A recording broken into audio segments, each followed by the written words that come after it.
एकादशी व्रत का सबसे पहला नियम है कि आप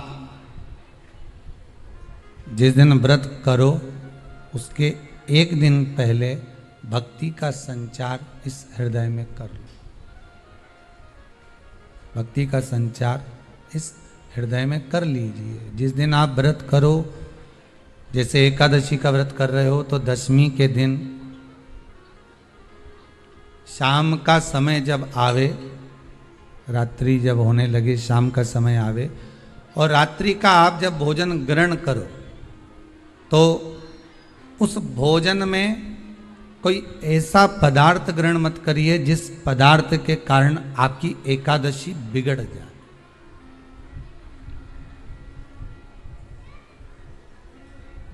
कोई बेकार भोजन हमें ग्रहण नहीं करना, श्रेष्ठ भोजन ग्रहण करिए दशमी के दिन। और एकादशी का दूसरा नियम बहुत ध्यान से सुनिएगा। जिस दिन आपकी एकादशी का व्रत हो उस दिन प्रयास करिएगा कि अपने हाथ से किसी भी वृक्ष की कोई पत्ती टूटे ना। अपने हाथ से किसी भी वृक्ष की, पौधे की, किसी भी वृक्ष की पत्ती अपने हाथ से ना टूटे। बहुत ध्यान दीजिएगा महाराज। एकादशी का ये दूसरा नियम है कि अपने हाथ से किसी पौधे की, किसी वृक्ष की, किसी डाली की कोई पत्ती टूटे ना, कोई पत्ती ना टूटे, इसका प्रयास करिए।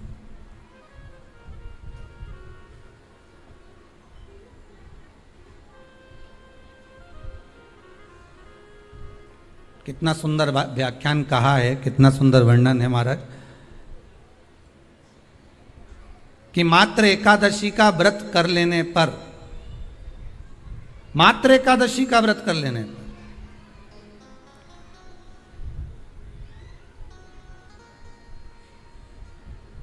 जो पूर्व में किया गया हमारा पाप कर्म है, हमने किसी जीव की हत्या करी है, हमने किसी को कष्ट प्रदान करा है, हमने किसी को अपशब्द कहा है, हमने किसी को ताने दिए, हमने किसी को आड़ा टेढ़ा कहा है, हमने किसी को गालियां दे दी है, मात्र एकादशी का व्रत ही कर लेने पर ये सारे जो दोष हैं वो समाप्त हो जाते हैं।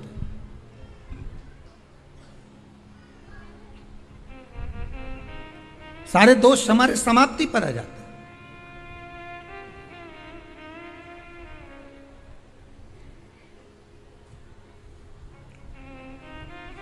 अब एक विचार करिएगा थोड़ा सा अपने मन में, अपने चित्त में, अपनी वृत्ति में एक बात उतारिएगा। एक अपने मन में एक बात को उतार कर रखिएगा कि आप अपने पाप को, अपने पाप कर्म को जिस दिन क्षीण करने वाले हो, समाप्त करने वाले हो, अपने पाप को आप जिस दिन समाप्ति पर लेकर जा रहे हो तो उसके एक दिन पहले आपको प्रसन्नता होना चाहिए कि नहीं होना चाहिए कि कल मेरा पाप कटने वाला है, कल मेरा पाप समाप्त होने वाला है। जो मैंने पाप कर्म करा है वो समाप्त होगा, जो मैंने पाप कर्म करा है वो कल समाप्त हो जाएगा। तो एक दिन पहले आपके चेहरे पर प्रसन्नता हो कि ना हो?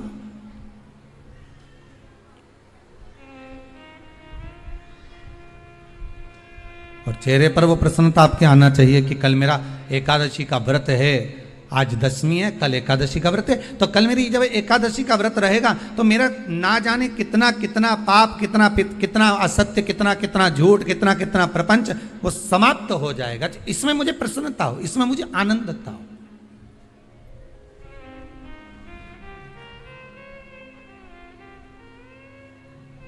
तो क्या कहा गया कि प्रयास करिएगा कि एकादशी के दिन कोई वृक्ष की, कोई डाली की, कोई कोपल की कोई पत्ती ना तोड़ी जाए। क्यों? तो कहा अगर उस पत्ती को हम तोड़ देते हैं, वृक्ष की पत्ती को या क्यारे में लगी हुई कोई डाली की पत्ती को हम तोड़ देते हैं तो एकादशी का पुण्य फल प्राप्त नहीं होता, एकादशी का कोई फल हमारे खाते में नहीं जाता, पुण्य फल प्राप्त। अब फिर भले तुम चाहे तुमने मोरधन खाया हो, चाहे तुमने फिर चिप्स खाई हो, चाहे तुमने फिर व्रत का कितना ही सामान खा गए हो और तुमने सोचा कि आज मेरी एकादशी है, तो फिर उसका कोई फल प्राप्त नहीं है, उसका कोई सुख प्राप्त नहीं है आपको, फिर उसका कोई आनंद प्राप्त नहीं है आपको, फिर उसमें कोई आनंद की अनुभूति आपको नहीं मिल रही है।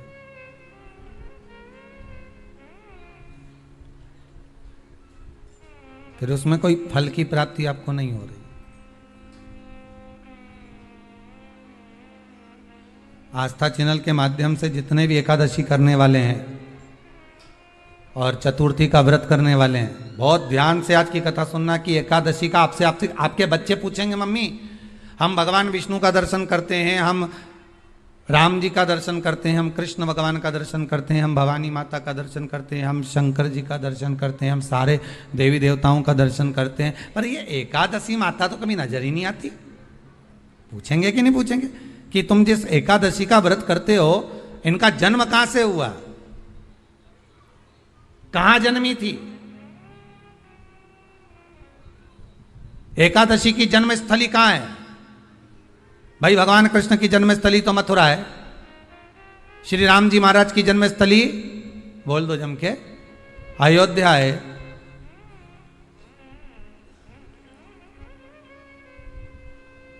कोई आपसे पूछ ले कि एकादशी की जन्मस्थली कहाँ है, तो आधे लोग तो बाल खुजाने में लग जाएंगे कि एकादशी आखिर पैदा कहाँ हुई थी, जन्म कहाँ लिया था, इसका जन्म हुआ कहाँ था, कहाँ जन्मी थी ये?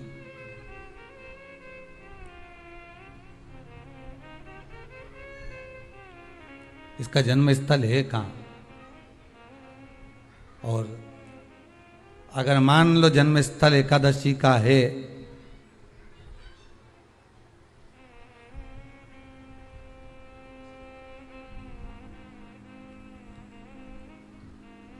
और एकादशी अगर जन्मी है, उसका जन्म हुआ है और दुनिया के लोग इतना व्रत करते हैं, उपवास करते हैं,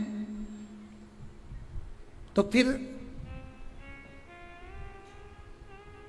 इसका जन्म स्थल कहां होगा? तो कहा इसका जो जन्म स्थल है वो बद्रीनाथ।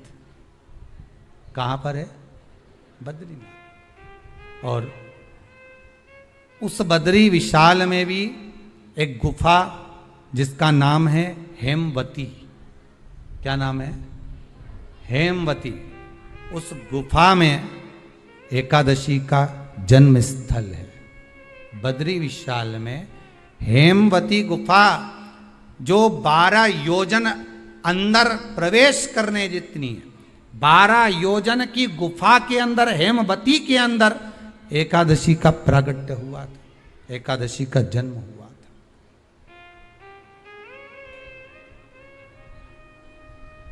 अब तो बता सकते हो ना कि कोई पूछे कि राम जी का जन्म अयोध्या में हुआ, भगवान कृष्ण का जन्म मथुरा में हुआ, और कोई पूछ ले आपका जन्म कहाँ हुआ था, अपन कह सकते ना सीहोर में हुआ हमारा।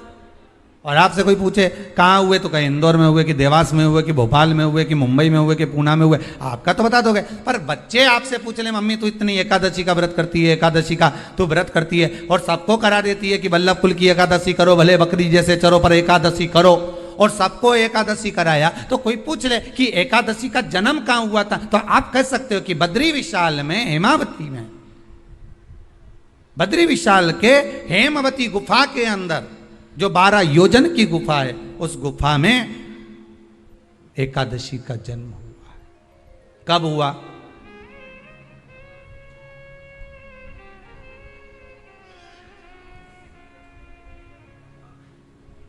जन्म होने का कारण, राम जी के जन्म होने का कारण था रावण का संहार।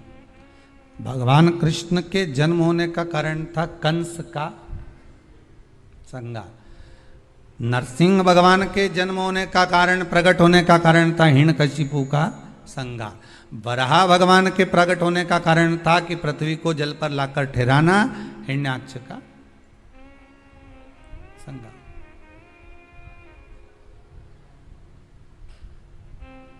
तो फिर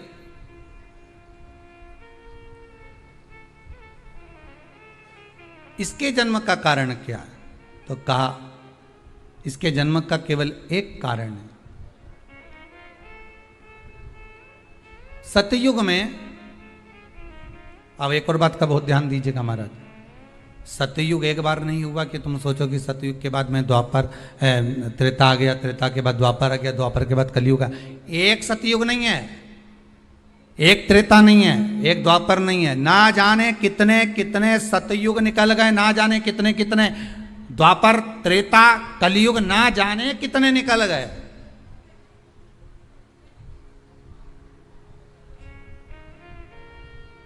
और आप और हम जैसे भी इस पृथ्वी पर ना जाने कितने, अरे जम के तो बोलो, निकल गए। पृथ्वी वहीं की वहीं है, जिस मकान में रहते हो वो मकान भी वहीं की वहीं है, बस कभी कभी एकदम प्लाट हो जाता है, फिर उस पर वापस बन जाता है, फिर क्लीन, फिर बन गया, फिर क्लीन, फिर बन गया। ना जाने कितने कितने कितने कितने जन्म हम ले चुके हैं, और हमारे भी आगे का जन्म कितने जन्म होते रहेंगे। जमीन वहीं की वहीं रह जाएगी और अपन चले जाए, बस वो जगह वहीं रह गई। जो पहले परदादाजी की थी दादाजी को मिल गई, दादाजी की थी पिताजी को मिल गई, पिताजी की थी उनके बेटे को मिल गई, उनके बेटे से उनको बेटों को मिल गई। मिलते मिलते मिलते मिलते कब वो जमीन भी बिक गई समय की अवस्था में, फिर दूसरे की हो गई, और हम सोच कर रह गए कि ये हमारा है, हम इसके लिए लड़ाई करें, झगड़ा करें, हम केवल इस जमीन के लिए, जरा सी प्रॉपर्टी के लिए अदालत में खड़े, अपना समय बर्बाद कर दिए, और जो पाना था वो छोड़ दिया।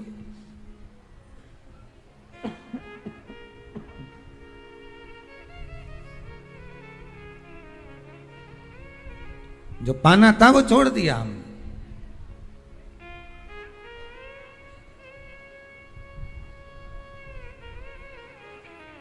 असली रजिस्ट्री तो ये शिव महापुराण की कथा है, जिसमें बैठकर आप 3 घंटा भगवान की भक्ति को जो धारण कर रहे हो, 3 घंटा जो भगवान की कथा को आप श्रवण कर रहे हो, 3 घंटा जो भगवान की भक्ति में आप डूबे हुए हो, 3 घंटा जो भगवत स्मरण में आप लगे हुए हो, बस यही असली रजिस्ट्री है, यही वहाँ काम आने वाली है। इसके सिवाय कुछ काम नहीं आएगा। धन दौलत माल खजाना सब पड़ा की पड़ा रह जाना, सब धरा की धरा।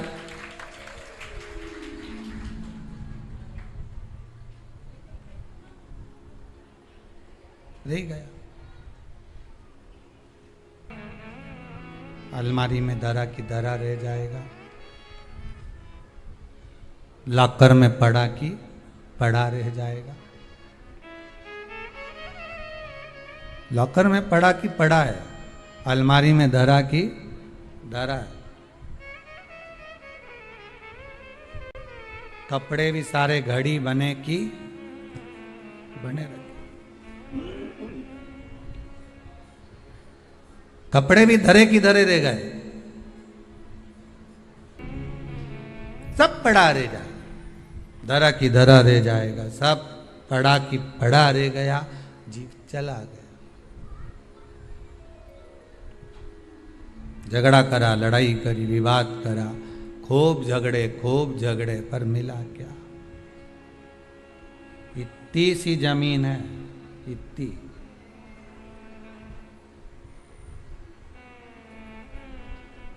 मिल भी गई, हो गया, मान लो तुमको मिल गई लड़ाई झगड़ा में। यहाँ तो शिव महापुराण की कथा कहती है कि माता पिता के आशीर्वाद से बड़ी दुनिया में कोई प्रॉपर्टी नहीं है। माता पिता के आशीर्वाद से बड़ी दुनिया में कोई दौलत नहीं है। कि जिस घर में माँ बाप की इज्जत नहीं होती, उस घर में देखना कभी बरकत नहीं होती।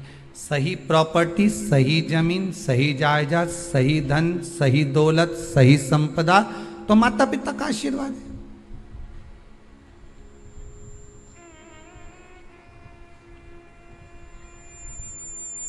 सही दौलत तो वही है, सही जायदाद तो वही है। अब प्रयास करना है एकादशी के दिन कोई पत्ती ना टूटे। अगर आपको तुलसी के दल की भी जरूरत है तो आप दूसरे से कह सकते हो कि मुझे तुलसी का दल ला दे।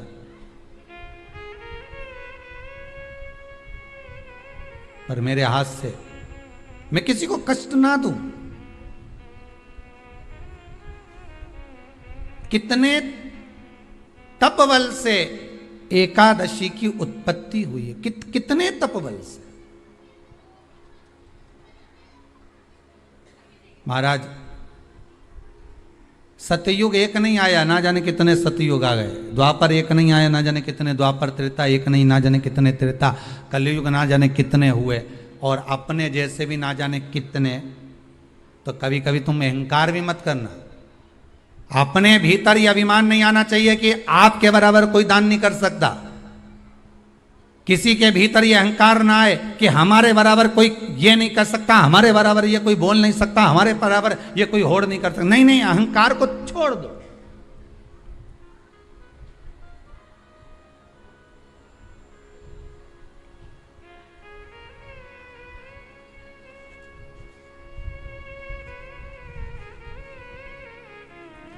इस भारत की भूमि पर, इस भारत माता की गोद में अगर वीर भी जन्मे तो ढेर वीर जन्मे। कोई एक नहीं, कोई एक सोचे कि मेरे बराबर कोई और नहीं कर सकता। नहीं नहीं, ना जाने कितने। इस भारत माता की गोद में अगर दानी भी जन्मे तो ना जाने कितने। कोई ये ना सोचे कि मेरे बराबर कोई दान नहीं कर सकता। इस भारत माता की गोद में सुंदर भी जन्मे तो इतने। कोई ये ना कह सकता है कि मेरे बराबर कोई सुंदर नहीं है। और इस भारत माता की गोद में कलाकार भी जन्मे तो इतने। कोई ये नहीं कह सकता कि इसके बराबर कोई नहीं। इस भारत माता की गोद में कथाकार भी ढेर जन्मे। कोई ये नहीं कह सकता कि इसके बराबर कोई नहीं। भगवान ने पैदा करा। अभिमान नहीं होना चाहिए, अहंकार नहीं होना चाहिए। ना जाने कितने हों।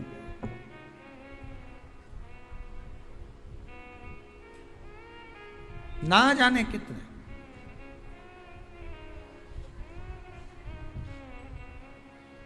बस हो सकता है सतयुग, त्रेता, द्वापर, कलयुग भी जो अनेक हुए तो हम भी अनेक होंगे। हम भी ना जाने कितने होंगे। सतयुग की कथा है। सतयुग में एक नाड़जंग नाम का एक असुर हुआ। देखिए, एकादशी के जन्म की कथा शायद आपने जिंदगी में कभी सुनी ना सुनी जीवन में, पर इस जीवन में मनुष्य की देह प्राप्त कर कर अगर आप शंकर की शिव महापुराण की कथा सुन रहे हो तो एक एक संवाद को अपने जीवन में उतार कर रखना, जिससे कई माताएं कहती है गुरुजी पहले हम ये चीज नहीं जानते थे, पर आपसे श्रवण कर कर ही तो कुछ मिलेगा। आने वाली पीढ़ी को हमको ज्ञान देना है। सियोर वाला महाराज तो 3 घंटा 2 बजे से 5 बजे तक आस्था चैनल पर, फेसबुक पर, यूट्यूब पर कथा बाज देगा। इसके बाद जवाबदारी आपकी है। कथा सुनने के बाद जवाबदारी आपकी है कि आपके बच्चों को शाम को भोजन कराते समय, आप रात्रि को अपनी बहन से बात करते समय, आप रात्रि को अपने रिश्तेदारों से बात करते समय उनसे भी प्रश्न कर सकते हो। क्यों? आज तूने कथा सुनी थी? आज अपने एकादशी के जन्म की कथा सुनी कि एकादशी कब पैदा हुई, एकादशी का जन्म कब हुआ, कौन सी जगह पर जन्मी थी। अपने को मालूम था कि राम जी कहां जन्मे, अपने को मालूम था भगवान कृष्ण कहां जन्मे, अपने को मालूम था नरसिंह भगवान कहां जन्मे, पर अपने को एकादशी का जन्म कहां हुआ यह नहीं मालूम था। आप अपनी बहन से, अपने रिश्तेदारों से बात कर सकते हो। 3 घंटे की कथा तो आप यहां श्रवण कर लेते हो आस्था चैनल के माध्यम से, फेसबुक और यूट्यूब के माध्यम से। इसके बाद की जवाबदारी आपकी है कि इस कथा का प्रसाद आप किस किस को दे रहे हो।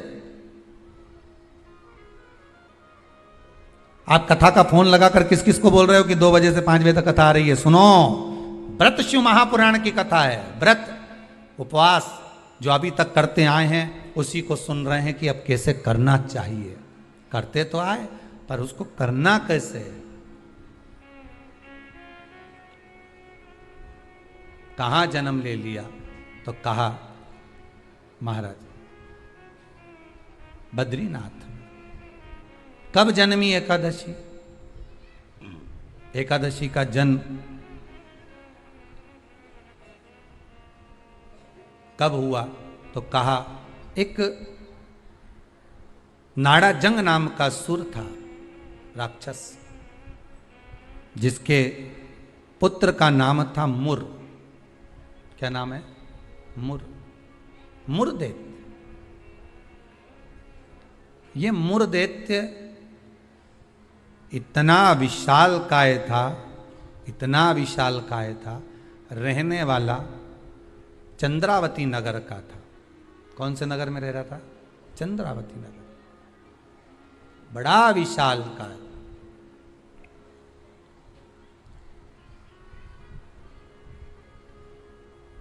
इसमें बल इतना था, इतना बल था कि एक दिन मुरदैत्य ने तप साधना कर कर, दान पुण्य कर कर, स्मरण कर कर सारा पुण्य अपने खाते में रख लिया। आपको कल कथा में कहा था, उद्यापन करना मतलब उतने व्रत का पुण्य अपने खाते में जमा कर लेना, फिर वो समाप्त नहीं हो सकता। उस पर सील ठप्पा लग गया मतलब ये प्रॉपर्टी तुम्हारी हो गई। उद्यापन करना मतलब ये इतने व्रत तुम्हारे खाते में चले गए। अब ये व्रत तुम किसी को ना तो कहीं जा सकते हैं ना छिन्न हो सकते, क्योंकि उसका तुमने उद्यापन कर दिया, उस पर सील ठप्पा लग गया, उसकी रजिस्ट्री हो गई, वो आपका हो गया।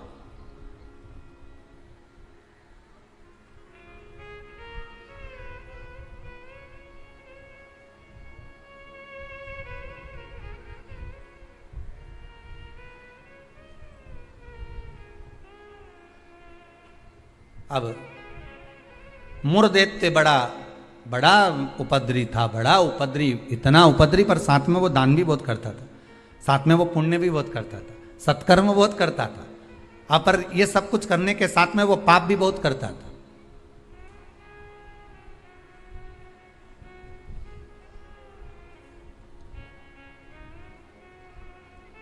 बहुत पाप करता था, पुण्य के साथ में पाप भी बहुत करता था। होता है व्यक्ति पुण्य के साथ में पाप कर भी देता है। शंकर जी के मंदिर में लोटा भर के पानी चढ़ाने गया और मन में विचार कर कर गया, बताओ अपने आप को कैसी इत्र आ रही है। दूसरे को देख के अपन तुरंत उसी समय पे पाप कर दिया। बताओ अपने आप को कितनी इत्र आ रही। अरे अरे वो इतरा रहे, इतरान दे, तू तो अपना शंकर जी के जल चढ़ाने, हरि ओम बोलने, नमः शिवाय बोलने अपने घर जा। तेरे को क्या करना कि इतरा रही ने कहीं कर रही, वो करे करे करना। तुम तो शंकर जी भजो, शिव नाम जपो, शंकर का स्मरण करो और भगवान का भजन करके अपने घर जाओ बस।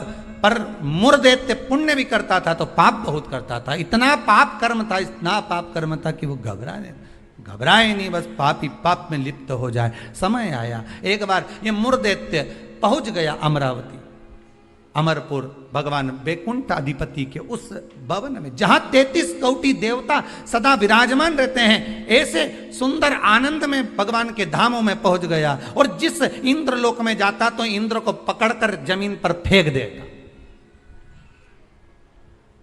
अब बहुत अच्छे से सुनिएगा महाराज, देवता ऊपर जब युद्ध करते थे और युद्ध के मैदान से नीचे गिरते थे तो मृत्यु लोक में नहीं आते थे। कहां नहीं आते थे? मृत्यु लोक में। पर मुरदैत्य इतना बलवान था कि देवताओं को जब पकड़कर फेंकता था तो किसी लोक में नहीं जाते थे, मृत्यु लोक में ही जाते थे। अब बल देखिए कितना प्रबल होगा। कोई लोक नहीं, ऊपर से फेंका तो डायरेक्ट नीचे।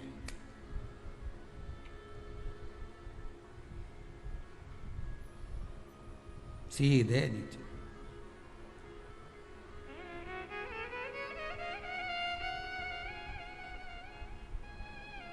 जितने लोक उतने देवता, और जितने लोक उतने देवता।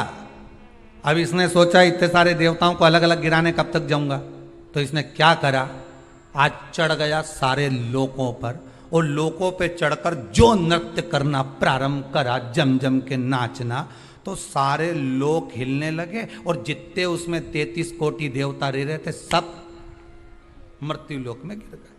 अब सारे लोक में किसका राज्य हो गया? जम के बोलिए जरा, उस मुरदैत्य का। सारे लोग खाली, मुरदैत्य का राज्य। सारे देवता इकट्ठे होकर शंकर भगवान के पास में गए, क्योंकि मृत्यु लोक में आ गए तो मृत्यु लोक में कहां जाएंगे। आपको पहले भी कथा में कहा, मृत्यु लोक में जन्म हुआ है आपका, आप पृथ्वी पर जन्मे हो। और मृत्यु लोक में जन्म लेने के बाद अगर आप मन में सोचो कि हम शंकर की आराधना क्यों कर रहे हैं, अरे मृत्यु लोक में जन्म लेने के बाद शंकर की आराधना ही मूल है, शिव की आराधना ही जरूरी है।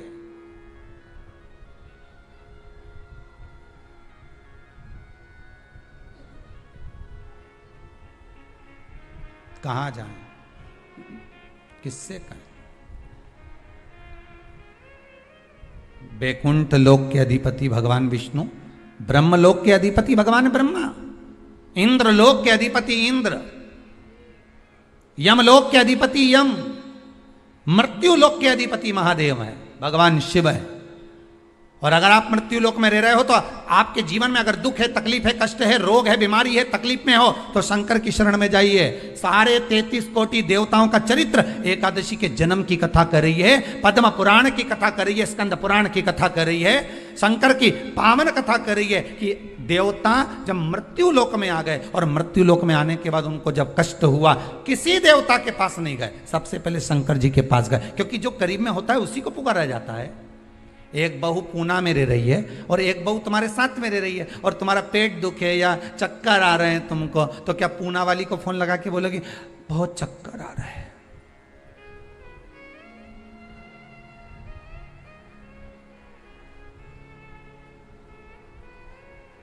पूना वाली आएगी? अरे बोलो जम के तो बोलो। मुंबई वाली आएगी? भाई इंदौर वाली जो जहां रह रही है वो नहीं आएगी। और जो जिससे कहना था उससे तो कहा नहीं, जो पास में रह रही है जरा सी देर में आवाज लगा देती, दरवाजा भड़क देती, घंटी बजा देती, चिल्ला कर बोल देती, फोन कर देती, आवाज लगा देती और कह देती बेटा जल्दी आप बहू दौड़ कर आ, दौड़ कर आ, दौड़ कर आ।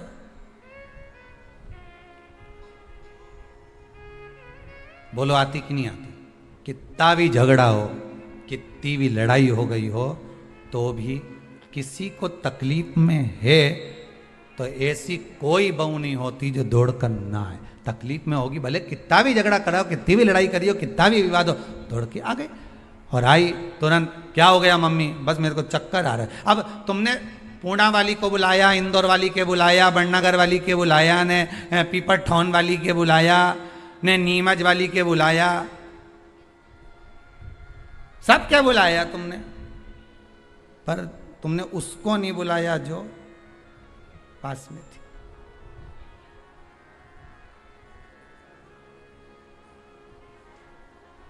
जो नजदीक में थी। मृत्यु लोक में जब देवता नीचे गिर गए तो इनके नजदीक में कौन थे? भगवान शंकर। जब शंकर भगवान नजदीक में थे तो सारे देवता शिव जी के पास दौड़ कर गए, भोलेनाथ जी के पास दौड़ कर जाकर हर हर महादेव, हर हर महादेव, हर हर महादेव। जैसे ही हर हर महादेव बोला, शंकर भगवान के नेत्र खुल गए। शिव जी ने पूछा कैसे आना हुआ ये तो बताओ। कहा महाराज जी ये वो मुर दैत्य ने हम सबको नीचे पटक दिया। अच्छा तो फिर क्या चाहते हो? बस उस मुर दैत्य का संहार कर दो। शंकर भगवान बोले मुर दैत्य का संहार मैं करूंगा?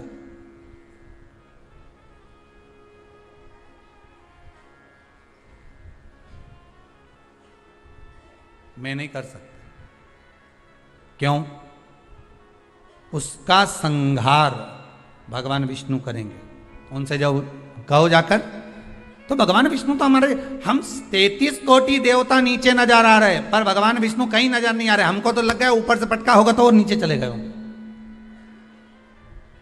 भगवान नहीं दिख रहे हमको, हमें नजर नहीं आ रहे, हम कहां ढूंढे उनको? ये हमारी दृष्टि है। हमारी दृष्टि से भगवान को हम देखने का प्रयास करेंगे ना, भगवान नहीं मिल सकता। भगवान को पाने के लिए भीतर की दृष्टि चाहिए, आत्मा की दृष्टि, मन की दृष्टि चाहिए। हमारी दृष्टि पे तो चश्मा लगा होता है। हाँ, ब्लैक कलर का लगा है तो ब्लैक दिखेगा, नीला लगा है तो नीला, पीला लगा है तो पीला, हरा लगा है तो हरा। उसी तरह हमारी दृष्टि पे चश्मा लगा है, कामी होगा तो कामी दिखेगा, लोभी होगा तो लोभी दिखेगा। चोर को चोर नजर आता है, साहूकार को साहूकार नजर आता है, बेईमान को बेईमान नजर आता है, ईमानदार को ईमानदार नजर आता है, धर्मात्मा को धर्मात्मा नजर आता है, पुण्यात्मा को पुण्यात्मा नजर आता है। साहूकार को साहूकार दिखेगा, ईमानदार को ईमानदार दिखेगा, ढोंगी को ढोंगी नजर आएगा, पापी को पापी नजर आएगा, कपटी को कपटी नजर आएगा। आप जैसा चश्मा लगाए होगे सामने वाला व्यक्ति वैसा नजर आएगा। आप अपनी आंखों का इलाज अच्छा करवाओ, सामने वाला व्यक्ति अपने आप ही अच्छा नजर आने लगेगा। अपने आप। हमारी सास तो हमेशा हमारा बुरा ही सोचती है। सास बुरा नहीं सोचती, चश्मा गड़बड़ हो गया, समझ गए? अरे बोलो तो, समझ गए ना? चश्मा गड़बड़ हो गया मतलब दृष्टि गड़बड़ हो गई। हमने देखा हमारी सास हमारा बुरा सोचती है, मतलब बुरे हम हैं, हम सोच रहे हैं बुरे। अगर अच्छा सोचते तो कह देते हाँ है तो सास ना, इन्होंने मेरे पति को जन्म दिया है, और मेरे पति को जन्म दिया। जब पति इतना प्रेम से मेरे से व्यवहार करे तो सास क्यों व्यवहार खराब करेगी? अरे बोलो तो, करेगी? जब पति तेरे लिए जेब में भर के गजक लाए, कुरकुरा लिया है, चिप्स लिया है, तब तूने एक बार भी नहीं किया कि बताओ मेरा क्या जो, तो कहे पति अच्छा है पर सास बुरी? नहीं नहीं, दृष्टि हमारी बुरी है, उसमें हमें सामने वाला व्यक्ति गलत नजर आ रहा है। हम अच्छा देखना प्रारंभ कर देंगे ना तो हमको अच्छा मिलने लगेगा। बुरा जो देखन में चला और बुरा न मिलया कोई, कौन मिला फिर बुरा? ये मन।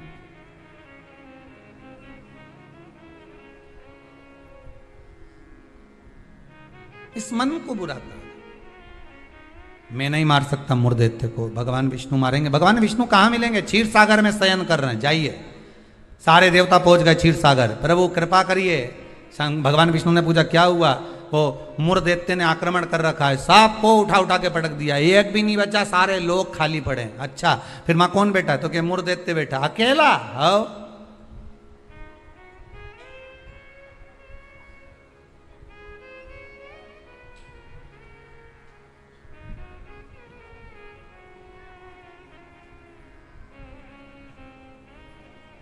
वो अकेला बैठा है। हाँ, भगवान विष्णु बोले आप चिंता मत करो, चलो चलो हमारे साथ। चंद्रावती नगर पर सारे 33 कोटि देवता आक्रमण कर दो। शंकर भगवान तो मुस्कुराने लगे। एक मुर्दैत्य के लिए 33 कोटि देवता अपना अपना लोक छोड़कर आ रहे हैं युद्ध करने के लिए। विचार करिएगा जरा। एक व्यक्ति की हस्ती मिटाने में, एक व्यक्ति की हस्ती मिटाने में ना जाने कितने लग जाते हैं नीचे गिराने में, ना जाने कितने।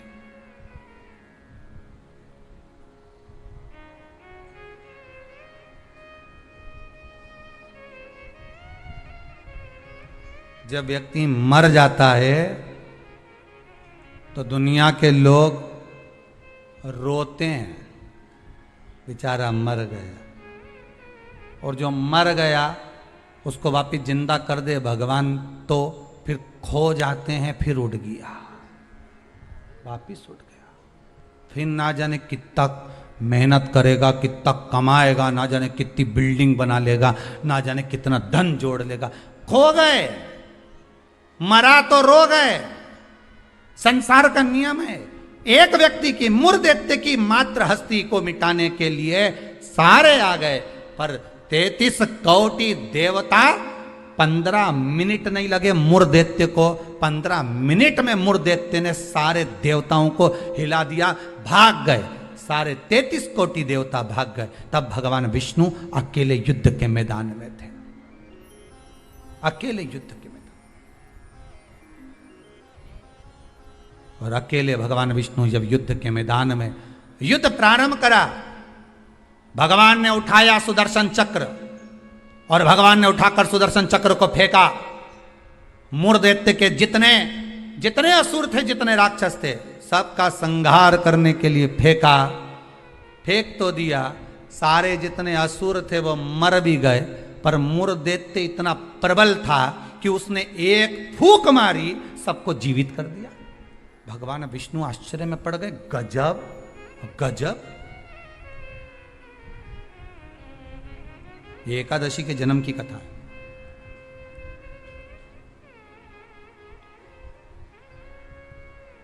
गजब हो गया, इतने सारे मरे और एक क्षण में भगवान ने तो सुदर्शन फेंका ने, सब घूम के गया ने, सबके मार के आया। उनके तो 1 घंटा, आधा घंटा, 15 मिनट, 10 मिनट, 5 मिनट लगे होंगे। इसने तो एक फूंक मारी, जो यहां से चालू करा, हैप्पी बर्थडे टू यू, एक फूंक में ही सब निपटा दिया, ले सब जाग गया सब।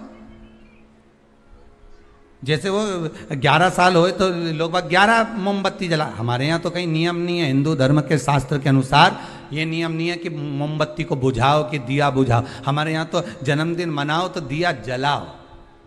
और पहले बात तो जन्मदिन मनाओ तो पहले सोच के मनाओ कि 14 साल के हो गए, मतलब भगवान के करीब जाते जा रहे हैं, करीब 35 साल के हो गए, मतलब 36वें में लग गए, उसकी ओर करीब पहुंच गए।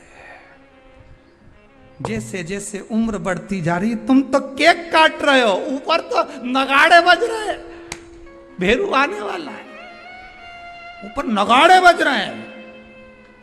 68 का हो गया, गांव के लोग जन्मदिन मना रहे, ऊपर कह रहे तैयारी कर लो रे, थोड़ा और बचा है, आने वाला है।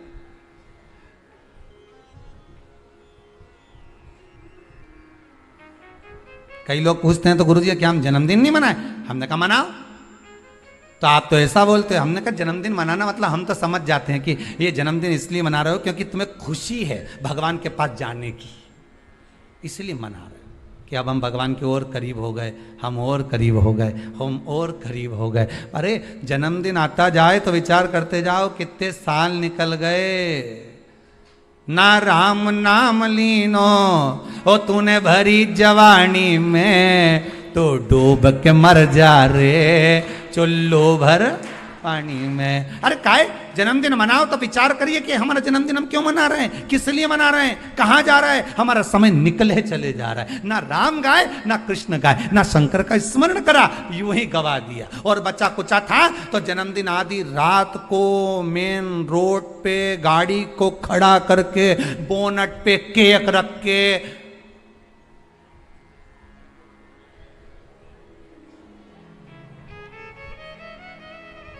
तो बेचारा इतना अच्छा व्यक्ति का जन्मदिन रोड पे मना रहे जैसे बेचारा अनाथ है रे, इसका कोई नहीं बापड़े का। उसके घर में उसकी मम्मी है, उसके घर में उसके पिताजी हैं, उसके घर में उसका भाई है, उसके घर में पूरा परिवार है, और जन्मदिन कहाँ मना रहे? रोड पे। हैप्पी बर्थडे टू यू, क्योंकि अनाथ है तो जन्मदिन रोड पे मन रहा है। अगर अनाथ नहीं होता तो जन्मदिन उसके माता पिता को खड़े रखकर मनाते कि इस माता ने जन्म दिया है तेरे जैसे बेस्ट फ्रेंड को, इसको जन्म दिया है, इस माता ने मेरे दोस्तों को जन्म दिया। खुश होते कि माता पिता ने जन्म दिया। सबसे पहले जन्मदिन पर अगर पूजन करना है तो माता पिता के गले में माला पहनाओ कि इनने तुम्हें जन्म दिया है, तुम्हारे जैसा व्यक्ति इसने पैदा किया है, तुम्हारे जैसे जीव को इसने जन्म दिया है। तुम्हें जो दोस्त मिला, तुम्हें जो फ्रेंड मिला, जो तुम्हें समझ गए, भेरू के भेरवी ने भेरवी के भेरू मिल गया। तो जिसने जन्मदिन की खुशी उनके सामने मना।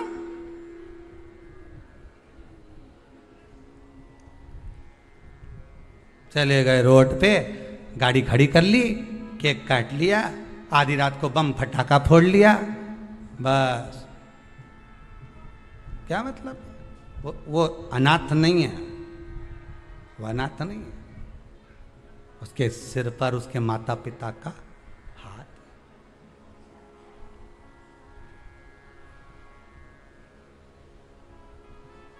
ने एक फूंक मारी केक की,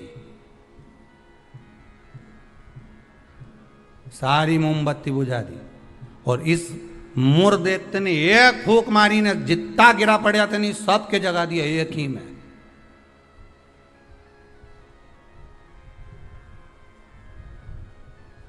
मेरे को तो लगे वो कहीं कहीं का बाबा जोगी और नहीं हो, नहीं जिसके यहाँ झाड़ा लगवाने लोग जाए, एक फूंक मार दो, उठी तो ये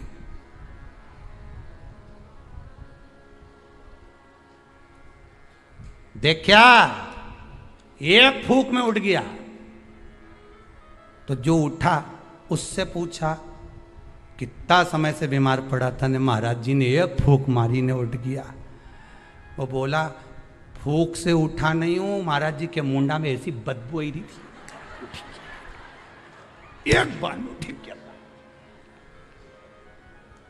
इसलिए भगाई, दूसरी मार देगा फूंक तो निपटी जाऊंगा, तो मैं जाऊं।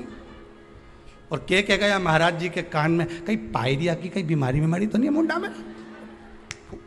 फूंक में छूट।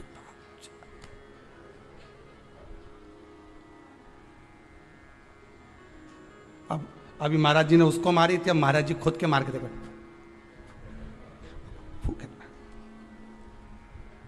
मुर देते ने जो फूंक मारी ने सब पड़िया ने सब उठी गया एक साथ, सारा की सारा उठ के बैठ गया।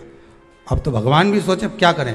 भगवान ने सुदर्शन को वापस लिया, गदा का प्रहार करा। गदा युद्ध हजारों वर्ष तक चला मूर्दैत्य के साथ, 1000 वर्ष तक गदा युद्ध चला है भगवान विष्णु का। गदा युद्ध में जब भगवान विष्णु हार गए तब मल्लाह युद्ध प्रारंभ हुआ। कहते हैं हजारों वर्ष निकल गए, 10, 20, 25, 50,000 वर्ष केवल मल्लाह युद्ध में निकल गए भगवान विष्णु के, तो भी नहीं हारा। आखिरी में भगवान विष्णु की हापड़ी थोड़ी ऊंची, भगवान विष्णु को लगा कि ये हार नहीं रहा। भगवान विष्णु थक गए, क्योंकि ये मूर्दैत्य तो पत्थर जैसा था और मेरे नारायण कमल जैसे कोमल थे। भगवान एक जगह जाकर बैठे। लक्ष्मी जी ने, पद्मावती जी ने, माता लक्ष्मी ने जाकर पूछा, नाथ हुआ क्या है? भगवान कह रहे हैं मैं थक चुका हूं, हजारों वर्ष से युद्ध लड़ रहा हूं पर तू ये हारता नहीं है। तब लक्ष्मी मैं आता हूं तो रुक। लक्ष्मी जी को क्षीर सागर में रोका और भगवान नारायण दौड़ कर गए बद्री विशाल। हेमवती गुफा में प्रवेश कर गए, 12 योजन की उस गुफा में मेरे भगवान प्रवेश कर गए। जाकर मेरे नारायण सो गए, क्योंकि इतने थक चुके थे।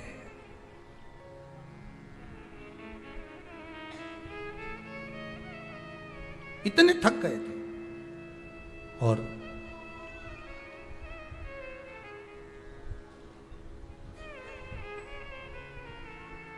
इतने थक गए भगवान, इतने थक गए, सो गए।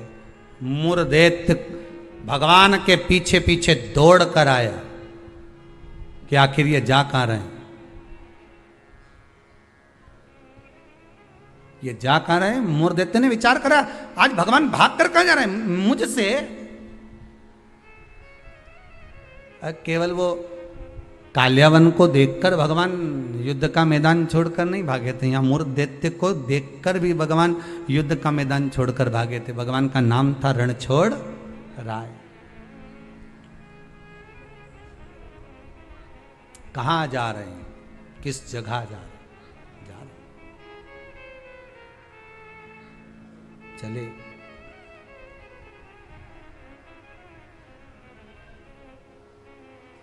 गुफा में मूर्दैत्य ढूंढते ढूंढते उस हेमवती गुफा के अंदर प्रवेश करने लगा।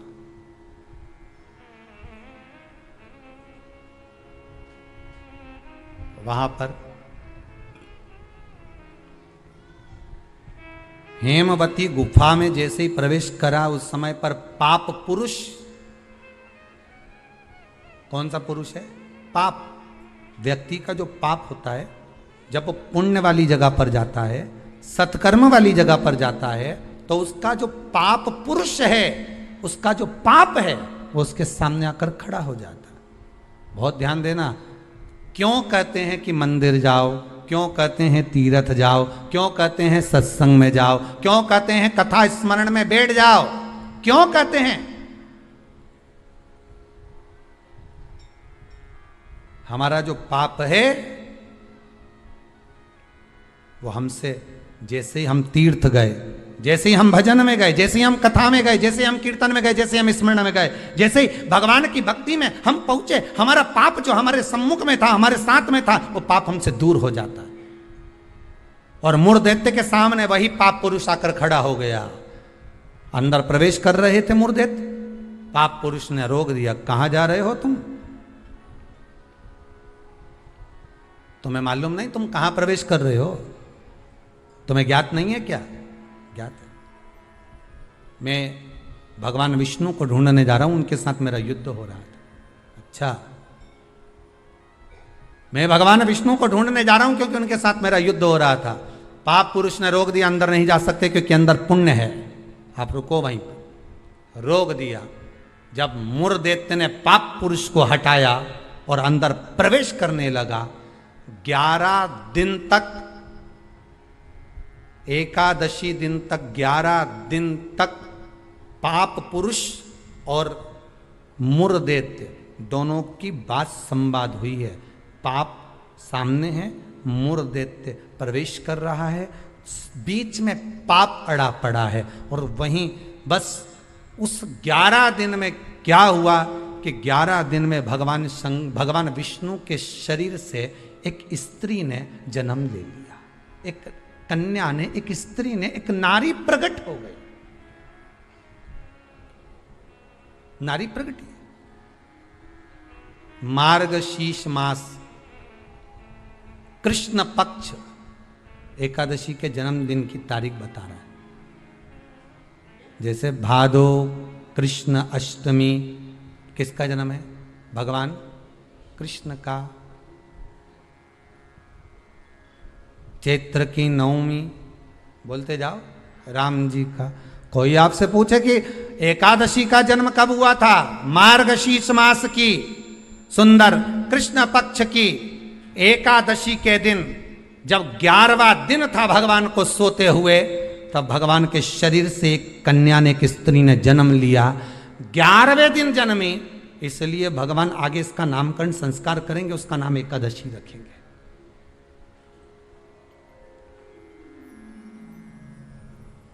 इसी को कहते उत्पत्ति एकादशी, उत्पन्ना एकादशी। प्रकट हो आप पुरुष ने देखा कि कोई कन्या आ रही, बड़ी सुंदर है, बड़ी सरल, बड़ी अच्छी दिख रही है। और पाप पुरुष ने देखा इतनी सुंदर कन्या, इतना सुंदर उसका स्वरूप,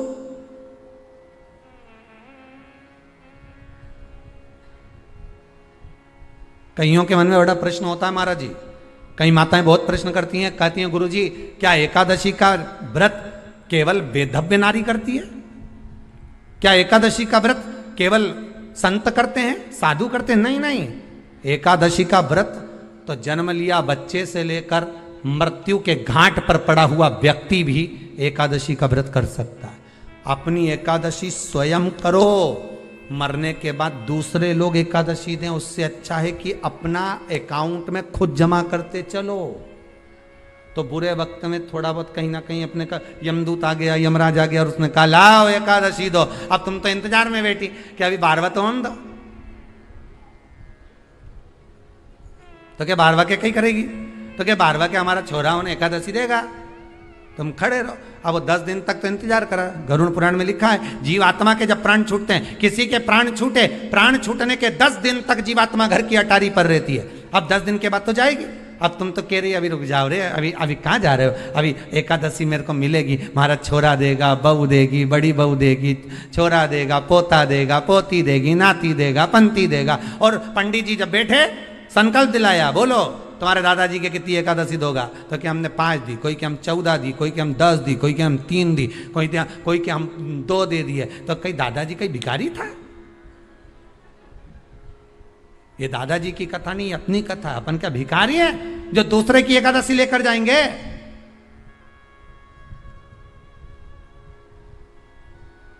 अपन अपनी एकादशी खुद करो, स्वयं एकादशी करो, फिर कहूंगा भले बकरी जैसे चरो, पर एकादशी कर। स्वयं अपने लिए एकादशी करो।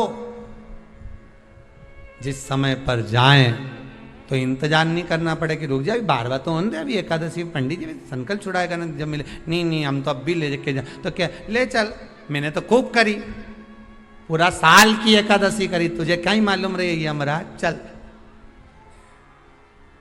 चल मुझे ले चल। और एकादशी की मृत्यु दीजे द्वादशी को दान, और वृंदावन की लकड़ी दीजे दीजे दोनों हाथ, मारा द्वारिकारा नाथ मारा चार भुजारा ना। एकादशी की मृत्यु दीजे द्वादशी को दाग, वृंदावन की लकड़ी दीजे दीजे दोनों हाथ। ऐसी कृपा प्रभु। एक सुंदर जो स्त्री का जन्म हुआ, जो कन्या का जन्म हुआ, जो एक सुंदर स्त्री जो जन्मी है, भगवान विश्राम जो कर रहे हैं, सो रहे हैं,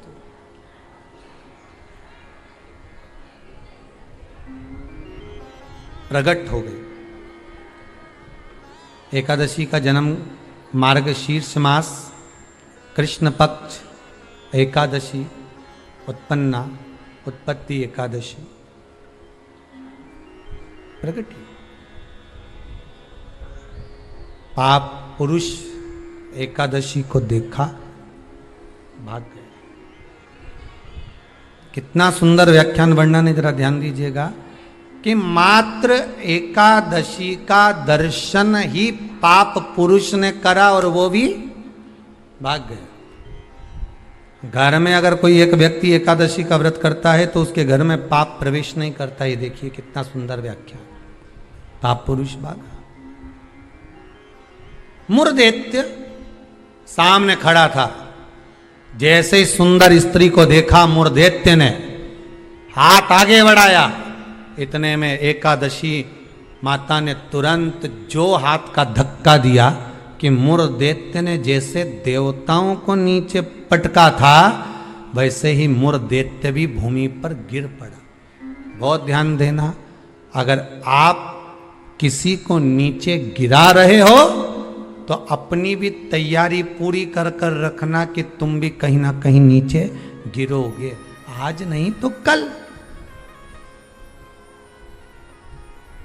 आप किसी के लिए खड्डा खोद रहे हो, तैयारी रख कर रखना, एक दिन आपके लिए भी तैयारी होता है।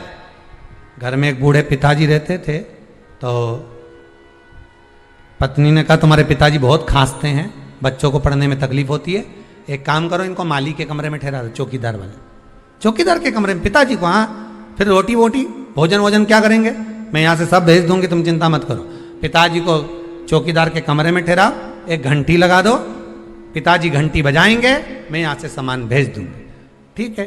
पिताजी से बेटे ने कहा पापा बाबूजी आप पीछे के कमरे में ठहर जाओगे क्या चौकीदार वाले? हाँ बेटा, मुझे तो सोना है, कहीं पर भी सो जाऊं, उसमें क्या दिक्कत। हाथ जोड़ के पिताजी आपसे हाथ जोड़ता हूं, आप इस मकान में अंदर कभी मत आना, आप बाहर रहो। ठीक है बेटा, अगर आप बोल रहे हो तो मुझे कोई दिक्कत नहीं है। ठीक है, एक घंटी लगा देता हूं, बजा देना, पानी ले आएगी बहू, भोजन ले आएगी, नाश्ता ले आएगी, चाय ले आएगी। ठीक है।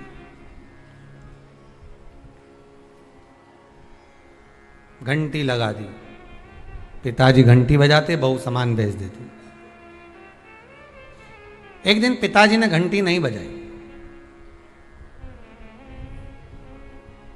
बेटे ने कसम दी थी अंदर मत आना मकान। बेटा शाम को आया, पत्नी से पूछा क्यों, पिताजी को चाय भोजन नाश्ता वगैरह दिया? पिताजी ने घंटी नहीं बजाई, हो सकता उनके पास रखा होगा।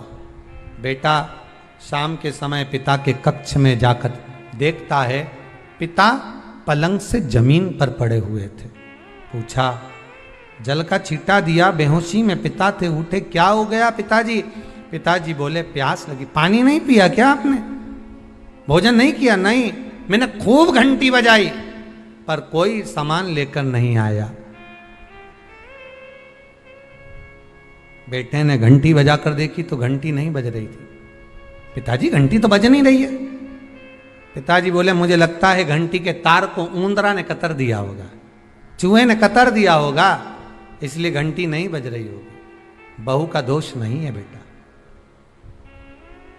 बेटा बाप को पानी पिलाता, इतने में बाप चला गया, मर गया, प्राण छूट गए, अंतिम संस्कार हो गया। 10 दिन पूर्ण हो गए, सफाई होने लगी। घर में 2 बच्चे थे छोटे छोटे। जब माँ सफाई कर रही थी तो घर के दोनों बच्चे ने, एक ने तार को घड़ी बनाया, जेब में रखा, एक ने घंटी को अपनी जेब में रखा। माँ ने पूछ लिया, क्या कर रहे हो? बच्चे चिल्ला कर दौड़े, घंटी जेब में रख रहे हैं। क्यों? जैसे आपने दादाजी के लिए घंटी लगाई थी, आपकी बहू आपके लिए लगाएगी, उसकी तैयारी कर रहे हैं। ये उसकी तैयारी है। जैसा करोगे वैसा भरोगे। किसी के ऊपर उंगली उठाओगे, ये बाकी की उंगलियां आपकी साइड जाएगी, एक दिन आप पर भी उंगली उठाई जाएगी। किसी के लिए अपयश करोगे, एक दिन अपयश आपको भोगना पड़ेगा। किसी के लिए आप शब्द बोलोगे, वो शब्द आपको भी झेलना पड़ेगा। किसी के लिए बुरा करोगे, बुरा आपको भी झेलना पड़ेगा। मत बुरे कर्म कर बंदे, वरना पछताएगा। भगवान की आंखों से तू बच नहीं पाएगा, तू बच नहीं पाएगा। कब तक बचोगे? किसी कपटी के साथ कपट करोगे ना, चल जाएगा, पर किसी भोले के साथ, सीधे के साथ, जिसने आपके साथ पूर्ण विश्वास करा, उसके साथ अगर कपट कर गए तो जिंदगी नरक जैसी जाएगी, नरक से भी। भोला है कोई घर में, आपके परिवार में कोई सीधा है, भोला है, बहुत सरल है, किसी के बीच में नहीं बोलता, उसके साथ अगर आप कपट करोगे तो आपको रोना तो बहुत पड़ेगा साहब, बिलखना तो पड़ेगा बहुत। अब एकादशी ने धक्का दिया, नीचे गिर गया। कहते हैं 1 वर्ष लग गया था उस मूर दैत्य को उठने में, जो धक्का एकादशी ने मारा था। कई एकादशी ऐसी रे, एक धक्का जो मारे नहीं तो अच्छा निपटी जाए। पाप, कपट, छल, बेईमानी, प्रपंच, ये तो उठे ही नहीं दादा एकादशी के दिन। ये सब दुबक के बैठ जाए, आज एकादशी है, आपने बोलना ही नहीं। ऐसे हर एकादशी पे एकादशी आ जाए तो तुम काय बोले उसे?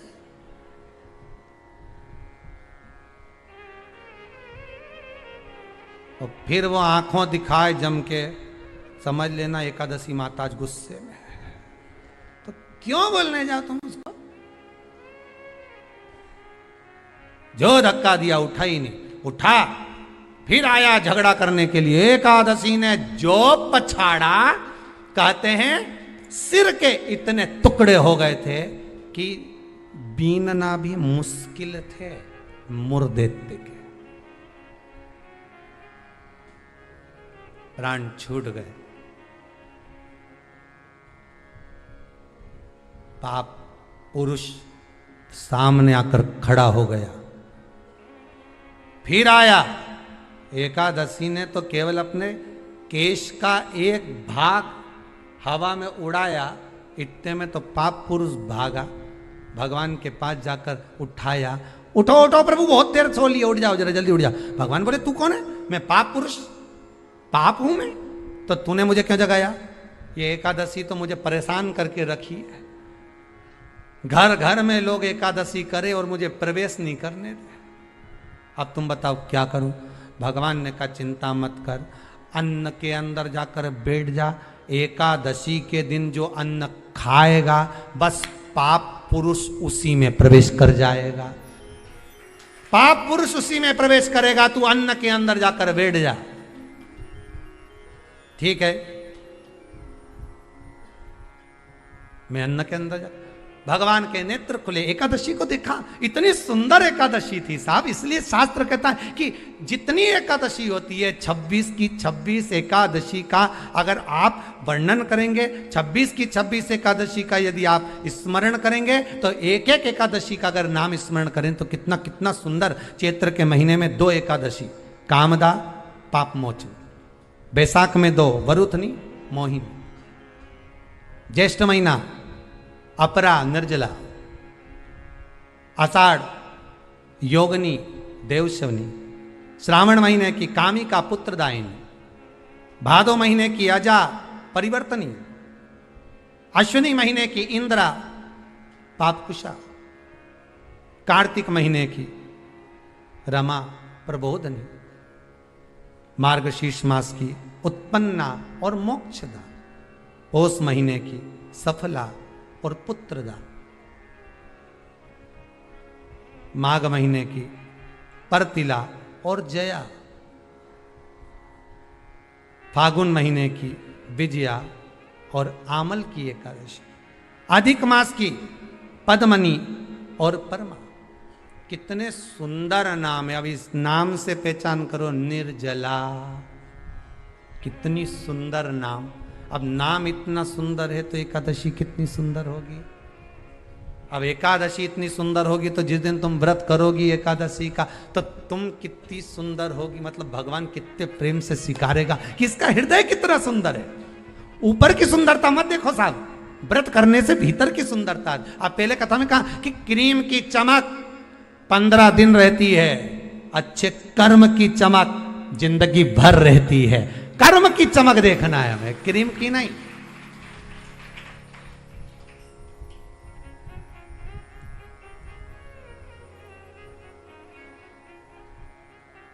ये क्रीम वालों पे तो केस लगा देना चाहिए कि हम इतने काले थे अभी तक गोरे नहीं हुए। 50,000 रुपए की पूरी क्रीम पोत ली, जैसे कि जैसे ही है। 50,000 तुम लगाओ, 1 लाख वापिस लिया। हमने 50,000 की क्रीम लगाई, तुमने लिखा था उसमें एकदम सुंदर हो जाओगे, गोरे हो जाओगे। और टीवी पे तो फोटो ऐसा दिखाओ 1 मिनट में बस यूं ही लगाए नहीं गोरी हो जाए। और हम तो पूरी सालों लगाते लगाते हुई गए अभी तक जैसा कि जैसा, ये जैसा कि जैसे ही रिया, कहीं अंतर ही नहीं आया। तो बताओ, तुम बताओ गोरा कब होंगे। तो क्रीम वाले भी कह देंगे रे हमने तो शिव पुराण सुनी थी, बाहर की चमक से हमें कोई मतलब नहीं। हमने तो शिव पुराण में सुना था कि भीतर की चमक चाहिए। क्या करे बाहर की चमक का, ये चमक ये दमक फुल्ल बन में महक सब कुछ सरकार तुम ऐसे है। अभी बाहर की चमक का करोगे क्या। 2 तरह का पार्लर होता है, ब्यूटी पार्लर 2 तरह का। एक आपके घर के बाहर भी होगा, जहां जहां आप रहते हो ना, जिस जिस शहर में रहते हो, जो कथा सुन रहे हो टीवी पे, आस्था पर या मोबाइल पे सुन रहे हो, जिस मोहल्ले में कॉलोनी में रहते हो वहां लिखा रहता होगा ब्यूटी पार्लर।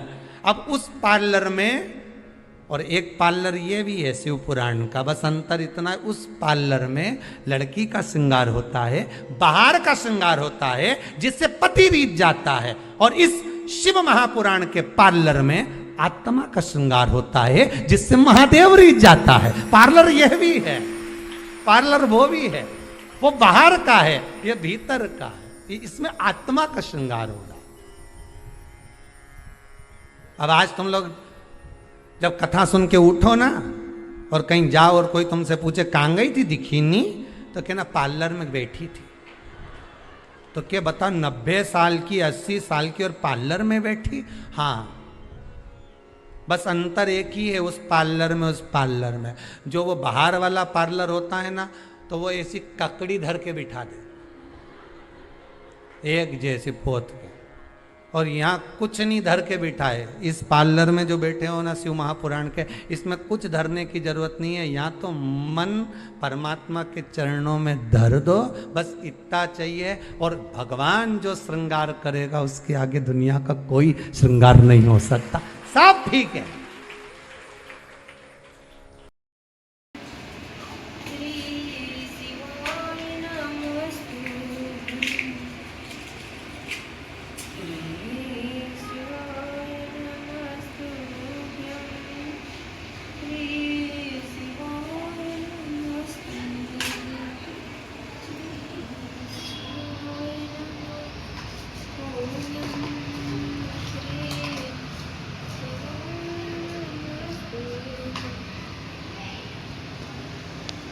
उसी का कितना लेवल मिलाता देखो तो सही।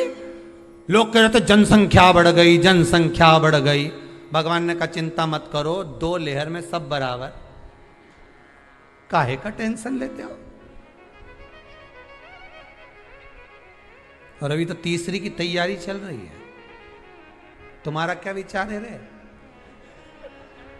जितने कथा सुन रहे हो टीवी पर, विचार है आएगी? क्यों नहीं आएगी? क्योंकि शंकर जी की कथा लगातार चल रही है, नॉन स्टॉप, तो वो भी रुकी हुई है। भगवान भी इंतजार में बैठा है। वो उसके यहाँ का लेवल का मत देखो, वो तो कुछ भी कर सकता है। उसकी तो कंपनियां ऐसी जोरदार है, 2 मिनट में साफ, उसका कोई भरोसा नहीं दादा वो। और चिंता मत करना बिल्कुल भी, अगर कहीं तकलीफ आ भी जाए नहीं तो कह देना तो मुझे जाने नहीं है कहीं। शिव पुराण सुनी है पूरी 1 साल की, एक नहीं छोड़ी।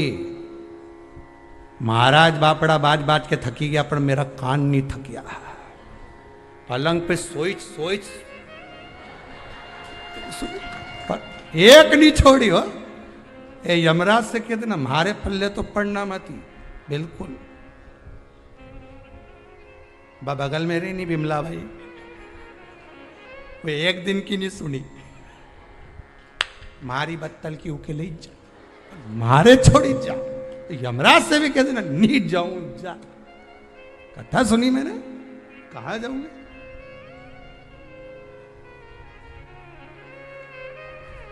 अब कहां जाए?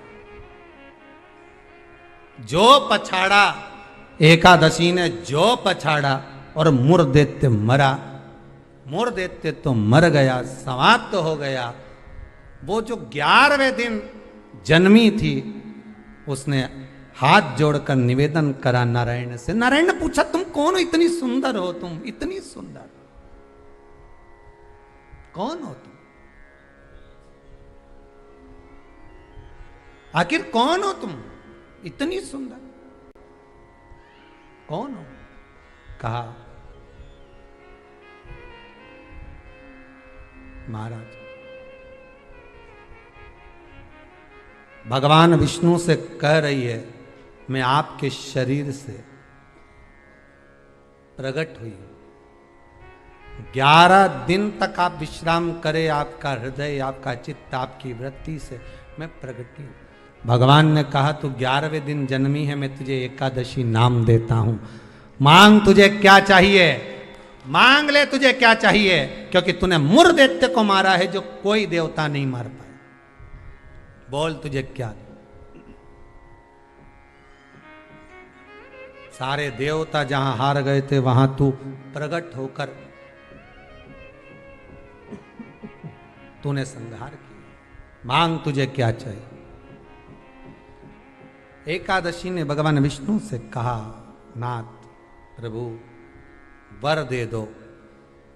मृत्यु लोक में जो मनुष्य मेरा व्रत करेगा, चाहे जलचर, थलचर, वायुचर या सांसारिक मनुष्य, मेरा अगर एकादशी का व्रत करेगा, प्रभु उसके यहाँ धन धान्य वैभव सुख संपदा बढ़ेगी और उस जीवात्मा को नरक नहीं भोगना पड़ेगा, सीधे वैकुंठ का उसको वास मिलेगा। जब जीव आत्मा को लेकर चला जाएगा, यम के दूत जब बंदी बनाकर ले जा रहे होंगे उस जीवात्मा को, जिसके प्राण छूटे होंगे, यम के दूत जब बंदी बनाकर ले जा रहे होंगे, तब मुझे वर दो कि मैं इसका हाथ पकड़कर बेतरनी से पार उतार कर सारे नरकों से निकालती हुई आपके धाम में लेकर आऊं। भगवान ने वर दे दिया, तथास्तु। हे एकादशी सुनो, मृत्यु लोक का मनुष्य अन्न का त्याग कर कर, क्योंकि अन्न में एकादशी के दिन पाप पुरुष रहता है, अन्न का त्याग कर कर एकादशी के दिन जो मनुष्य तुम्हारा व्रत धारण करेगा, उस व्रत को करेगा और उस व्रत को धारण करेगा, उसकी मनोकामना पूर्ण होकर वो मेरे ही धाम को जाएगा। ये तो हुआ एकादशी के जन्म की कथा। तो अब तुमसे कोई पूछे तो बता देना, एकादशी का जन्म कहाँ हुआ था, एकादशी का जन्म किस गुफा में हुआ था, एकादशी का जन्म कौन से महीने में हुआ था, एकादशी का जन्म कौन सी एकादशी को हुआ था, ये सब वर्णन आज की कथा में अपन ने श्रवण करा। एकादशी का बहुत सारा चरित्र रह गया है। एकादशी के 18 नियम है। कितने नियम है? 18। उसमें से 2 नियम बताए थे आपको पत्ती टूटने तक का। कितने रहेगा भैया? 16 नियम कल की कथा में लेंगे। चतुर्थी की कथा भी रह गई, वो भी कल की कथा में लेकर आगे प्रवेश करेंगे। आज इस पावन माह में भगवान की भक्ति को प्राप्त करने का सौभाग्य मिला है अपन सभी को।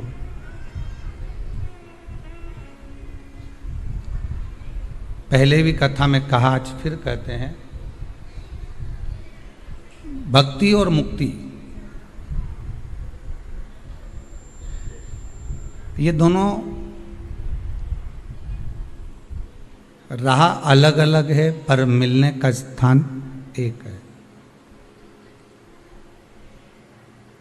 राह दोनों की अलग अलग है पर मिलने का जो स्थान है वो एक है।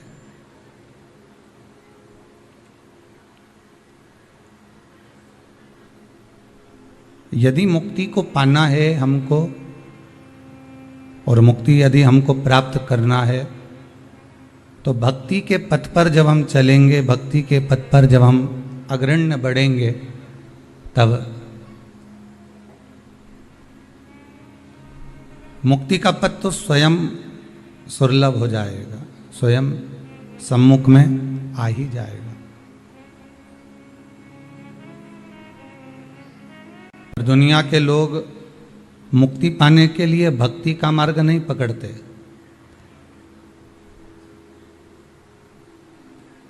उन्होंने तो विचार कर लिया कि कैसे भी हम मुक्ति प्राप्त हो जाए। तो ऐसे कैसे मिल सकती है? और अगर मुक्ति मिल भी गई तो मोक्ष नहीं मिलने वाला। शरीर अगर छूट भी गया, एक स्वरूप हमने बदल भी लिया, फिर कोई दूसरा स्वरूप मिल गया, दूसरे स्वरूप से फिर कोई तीसरा मिल गया, तीसरे से फिर कोई चौथा मिल गया।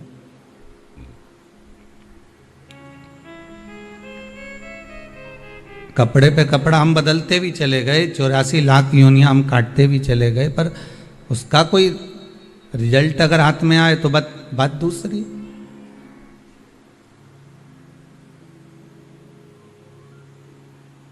कितने बार हम जन्म लें और कितने बार अपनी मृत्यु के घाट पर उतर जाएं।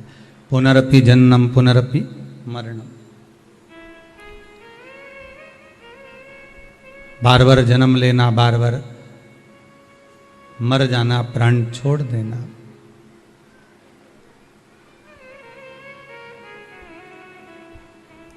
अगर संसार सागर में हम जन्म ले लिए हैं तो भगवान से प्रार्थना करना कि अब कुछ ऐसी कृपा हो जाए कि अब की जो जन्म मिला है, इस जन्म को पाने के बाद फिर हमें जन्म नहीं लेना पड़े, वापिस हम कोई जन्म ना लें।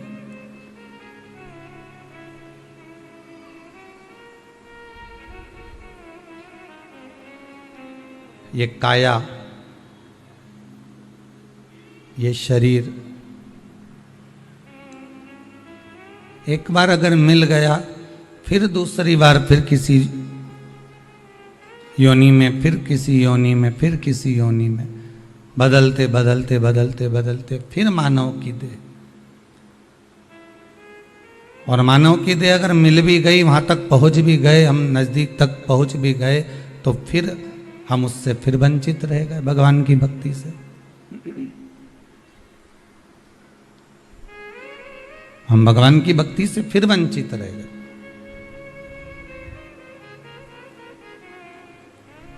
कई बार ऐसा होता है, आपका कोई कार्य होने वाला रहता है, पूरी तैयारी हो जाती है और आपको लगने लगता है कि अब यह कार्य हमारा सफल हो जाएगा, अब मैं बिल्कुल मंजिल तक पहुंच चुकी हूं।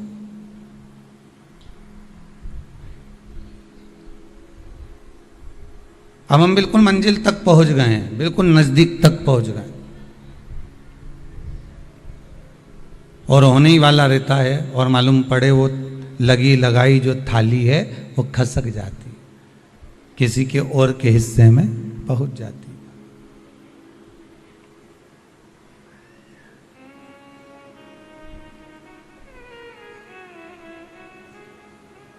वो लगी लगाई थाली हमारी किसी के और के हिस्से में पहुंच गई।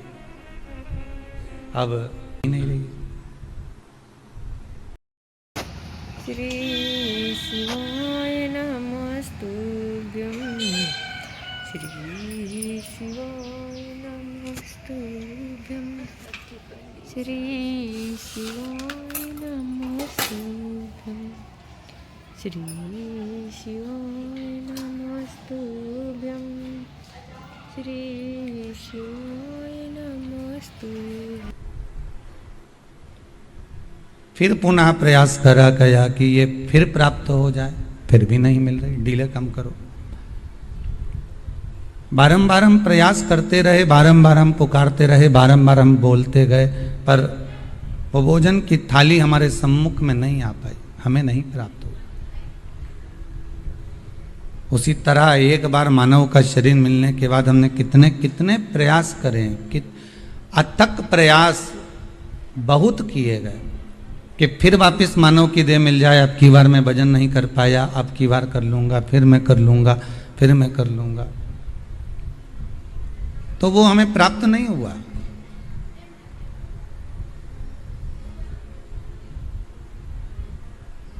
कितने बार हम जन्म लेकर अपने प्राणों को त्यागा और त्यागने के बाद ये प्रयास करा कि हम कैसे भी किसी भी तरह से किसी भी क्षण किसी भी पल हम भगवान को अपना बना लें,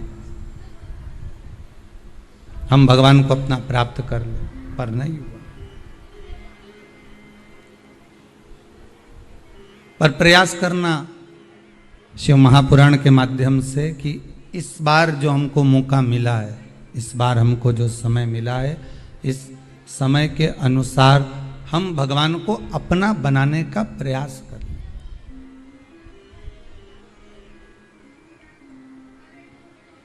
कितने जन्म, कितने मृत्यु, फिर जन्म, फिर मृत्यु, निकलते चले गए।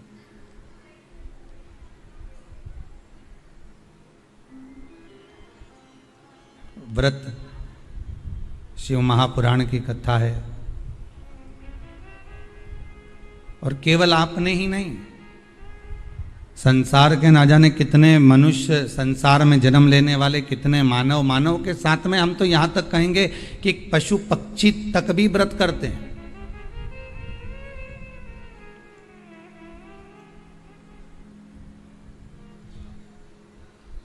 एक अगर पशु पक्षी है तो वो भी व्रत कर रहा है। एक मगर तालाब के किनारे पर रहता है, और जब तक वो भगवान का नाम नहीं ले लेता, जब तक वो भगवान का नाम नहीं सुन लेता किसी के मुख से, तब तक वो पानी तक नहीं पीता। मगर भी एक नियम ले लेता, मगर भी एक नियम धारण कर लेता।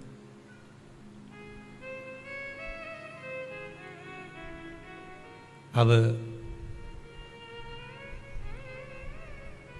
तालाब के किनारे पर बैठा है, एक कुंड के किनारे पर बैठा हुआ है, और उसको प्यास लग रही है, पर वो पानी नहीं पी रहा है, क्योंकि उसका एक नियम था कि मेरे कानों में भगवान का शब्द जाना चाहिए, तब मेरा जल पीना सार्थक होगा। कभी कभी आपके भी मन में विचार आना चाहिए कि आज मैंने जो भोजन किया है, मेरा भोजन करना तब सार्थक है जब तक मैं भगवान का 108 बार नाम ना ले लूं। केवल व्रत यही नहीं होता कि आप राजगिरे की आटे की पूड़ी खा लो, केवल व्रत यही नहीं रहता कि आप वेफर्स चिप्स खा लो, केवल व्रत यही नहीं रहता कि आप साबूदाना का पापड़ खा लो, या साबूदाना की खिचड़ी खा लो, या भगर खा लो, मोर धान खा लो। केवल व्रत ये नहीं है कि आपने केवल सीरा बनाया राजगिरे का और पा लिया, व्रत इसी को नहीं कहा गया। शिव महापुराण की कथा तो ये भी कहती है कि आप अपनी जिंदगी में अगर कोई एक नियम धारण कर रहे हो तो ये भी व्रत है।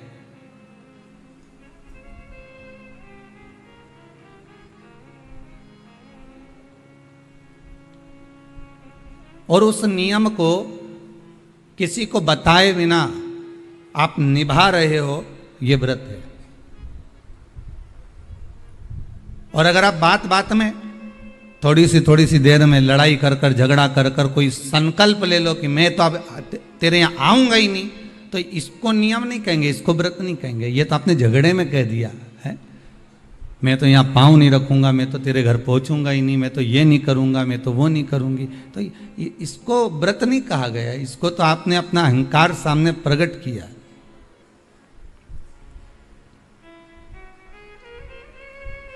इसको तो आपने अभिमान को सामने लाकर छोड़ दिया। जरा सा झगड़ा हुआ, जरा सा विवाद हुआ, मैं तो इसका मुंह ही नहीं देखूंगी, अब तुम उससे मिलना मत ही, और मैं तेरा मुंह नहीं देखूंगी। अब तुमने तो कह दिया मुंह नहीं देखूंगी, अब तुमने सोचा कि मैंने तो नियम ले लिया या मैंने व्रत धारण कर लिया, इसको व्रत नहीं कहेंगे। ये तो तुम्हारा अहंकार, तुम्हारा अभिमान, तुम्हारी अभिमत्ता और तुम्हारा अहम जब सामने आता है तो बात बात में ये संकल्प ले लिया जाता है कि अब मैं ऐसा नहीं करूंगा, अब मैं ये नहीं करूंगी, अब मैं ये धारण कर लेती हूँ, मैं तो बिल्कुल हो नहीं दूंगी। तो ये एक नियम जो तुम बना रहे हो, ये कोई व्रत नहीं है, ये कोई नियम नहीं है, ये तुम्हारे द्वारा तुम्हारा अभिमान, तुम्हारे द्वारा तुम्हारा अहंकार, तुम्हारे द्वारा तुम्हारी अभिमत्ता, ये तुम्हारे सामने प्रकट हो रही। तुम्हारे द्वारा ये अभिमान, तुम्हारे द्वारा ये अहंकार, तुम्हारे द्वारा ये अभिमत्ता, ये सामने प्रकट हो रही। और इसका कोई मोल तत्व नहीं है। जितने लोग आस्था चैनल पर कथा सुन रहे हो, बड़े सावधानी से श्रवण करना। फेसबुक यूट्यूब पर अगर कथा सुन रहे हो तो बड़ी सावधानी से श्रवण करना कि इसमें तुम्हारी अभिमत्ता नहीं है, इसमें कुछ का भान नहीं है, इसमें आनंद का भान नहीं है, इसमें रस तत्व का भान नहीं है। ये तो केवल तुम्हारा अहंकार है, ये केवल तुम्हारा अभिमान है। और जब तक अहंकार अभिमान तुम्हारा रहेगा तो तुम्हारे मुख पे बात बात में वाणी में ये संबोधन आ ही जाएगा। बात बात में वाणी में ये संबोधन तुम्हारे मुख पर आ ही जाता है कि अब मैं तेरे यहाँ पाँव नहीं रखूं, अब मैं तेरे यहाँ ये नहीं करूं, अब मैं तेरे साथ में ऐसा नहीं करूं। ये हमारा अहंकार, ये हमारा अभिमान है जो हमारे सामने आ गया। शिव महापुराण में एक बात बड़ी सुंदर लिखी है कि स्कंद पुराण में भी लिखी है कि आप जो व्रत करते हो, जो आप उपवास करते हो, जो आप नियम धारण करते हो, वो अहंकार को दूर पटक कर किया जाता है। अभिमान को बहुत दूर पटक दीजिए, बहुत दूर ले जाकर छोड़ दीजिए। जब अहंकार अभिमान आपका दूर ले जाकर छोड़ दोगे, अहंकार अभिमान आपका जब दूर चले जाएगा और उस अहंकार अभिमान को छोड़ने के बाद जब आप भगवत भक्ति में डूबोगे तब एक आनंद दूसरा ही हमें प्राप्त हो जाएगा। कितना सुंदर लिखा रहता है, एकादशी का जब हम व्रत करते हैं तो शिव महापुराण की कथा में, व्रत शिव महापुराण की कथा जो हम श्रवण कर रहे हैं, स्कंद पुराण, पद्म पुराण, नारद पुराण, कुर्म पुराण, इन पुराणों में जब हम ग्रहण करते हैं, ज्ञात करते हैं तो हमको मालूम पड़ता है कि व्रत करने से पहले, हमारे एक दिन पहले भी हमारा सोच, हमारी वृत्ति, हमारा मन, हमारी दृष्टता, हमारी चित्त वृत्ति जो भी है, हमारी दृष्टि जो भी है, वो शुद्ध होना चाहिए।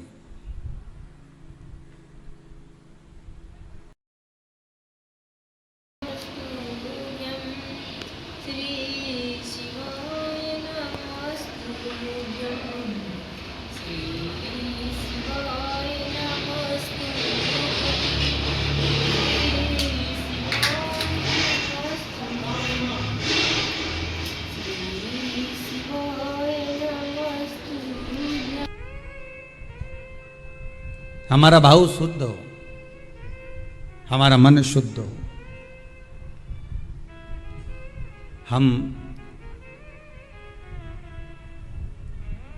दूसरे से आशा तो रखते हैं कि ये हमको प्रेम से बात करे, हम दूसरे से आशा रख रहे हैं कि हमसे प्रेम से बात करे, हम दूसरे से आशा रख रहे हैं कि ये हमारे से स्नेह से बोले, हमारे से मीठी वाणी का प्रयोग करे। पर पहले अपने भीतर झांक कर देखो कि आप उससे कैसी बात कर रहे हैं।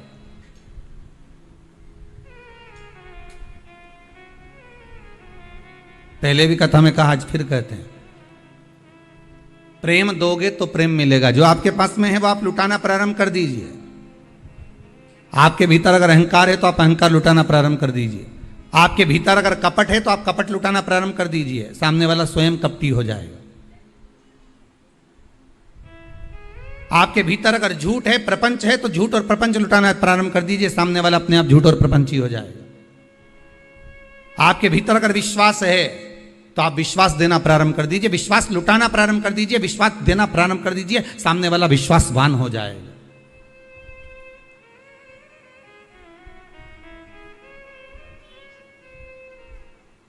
सामने वाला स्वयं विश्वासवान हो जाएगा।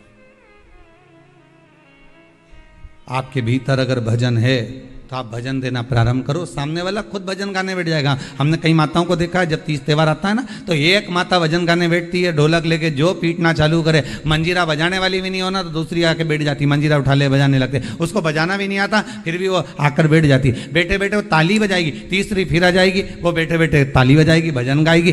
एक गाने बैठी थी, देखते देखते 8, 10, 15, 20 इकट्ठी हो गई।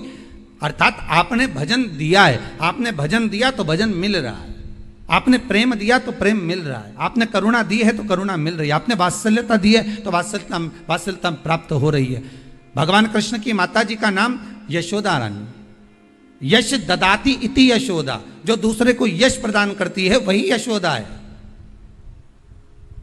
अब आपने तो नाम रख लिया यशोदा और मालूम पड़े दूसरे को दे रही अपयश, यश तो कभी दिया ही नहीं। बहू ने भोजन बनाया, थोड़ी सी सब्जी बेकार बन गई तो तुरंत सास ने कह दिया, पति ने कहा आज तो भोजन अच्छा नहीं बना, इसमें दाल में नमक कम रह गया, मिर्ची ऐसी डल गई, तो तुरंत सास ने कह दिया मैंने नहीं बनाई है, बहू ने बनाई है। मतलब आपने अपयश बहू को दिया है तो एक दिन बहू भी तो अपयश आपको देगी। आप जो लुटा रहे हो, आप अगर कह देती कि दाल मैंने बनाई है और दाल बिगड़ गई होगी, अब शरीर से बनता नहीं है, पाँव में इतना दर्द रहता है ना, तो उसके कारण बस हो सकता है नमक कम डाला हो, ध्यान नहीं रहा हो, मेरी चित्तवृत्ति में नहीं गया हो, मिर्ची ज़्यादा डल गई हो, कुछ हो गया हो, सब सब्जी मेरे हाथ से बिगड़ गई। बहू ने बनाई थी, बिगाड़ी उसने थी, पर आपने उसको यश दे दिया और अपयश अपने माथे पर ले लिया, तो एक दिन बहू भी यही करेगी कि स्वयं यश प्रदान करेगी और अपयश अपने माथे पर लेगी। पर हमारी आदत ये रहती है कि अच्छा करा तो मैंने करा और बुरा करा तो वो बेहरू सिंह ने करा, हमने तो तुरंत कर दिया। अच्छा हम कर रहे हैं, बुरा वो कर रहा। अब इसमें प्राप्ति कहां है?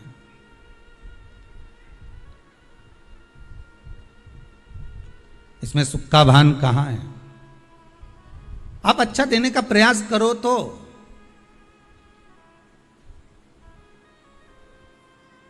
जो साड़ी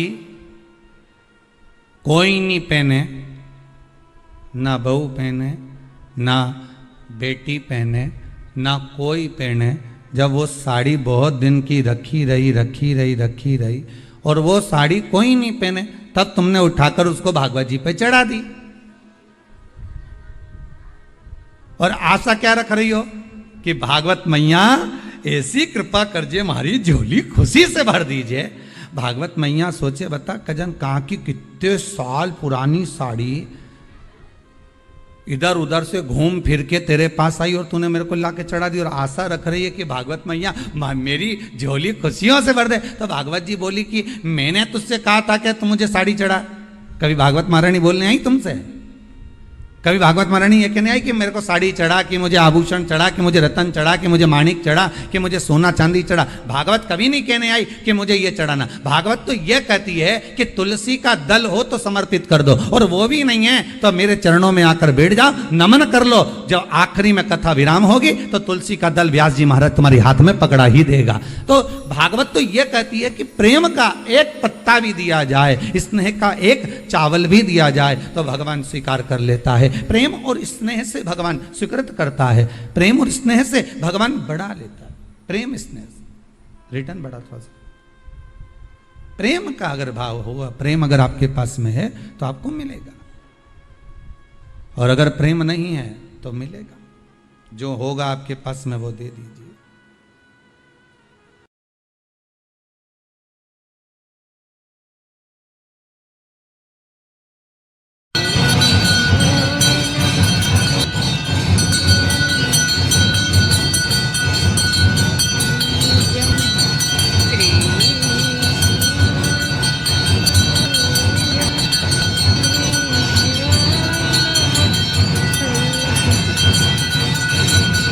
शिवाय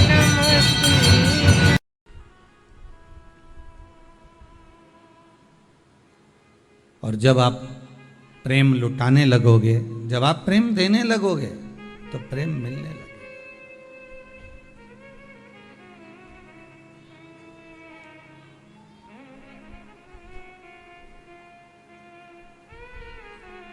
शिव, बहुत सरल भाषा में समझ लीजिए, बहुत अच्छे से समझ लीजिए। शंकर भगवान ने अपनी जटा में गंगा जी को रखा और सारे विश्व के उद्धार के लिए, संसार के उद्धार के लिए शंकर भगवान ने वो गंगा पृथ्वी पर भेज दी। अब शिव जी ने आपको क्या दिया है? जम के बोलो, क्या दिए? जटा में से गंगा। आप शंकर जी को क्या दे रहे हो? जो पानी भरकर ले गए हो, लोटा भरकर ले गए हो, भले आपने उसमें गंगा का जल नहीं मिलाया, पर आप लोटा भरकर, जल भरकर लेकर गए हो, शंकर को समर्पित करा, तो भाव तो आपका गंगा का ही है कि हम शिव जी को गंगा का जल समर्पित कर रहे हैं। भाव तो आपका वही है। आप भले ना दिए हो, पर भाव आपका वही है। शिव ने गंगा दी, आपने शंकर को गंगा दी। रामेश्वरम जाकर करा क्या आपने? केवल गंगा का जल ही तो समर्पित करा है शिव। क्योंकि भोलेनाथ ने, विश्वनाथ ने, शंभू ने आपको प्रदान करा था, तो आपने उनको दिया है।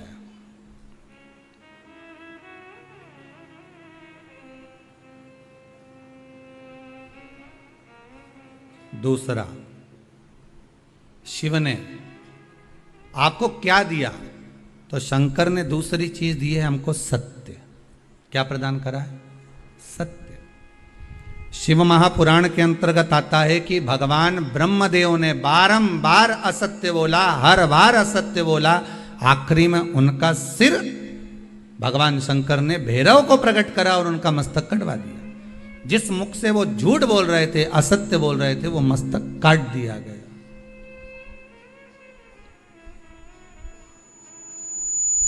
वो मस्तक काट दिया गया, जिससे वो असत्य बोल रहे थे, जिससे वो झूठ बोल रहे थे।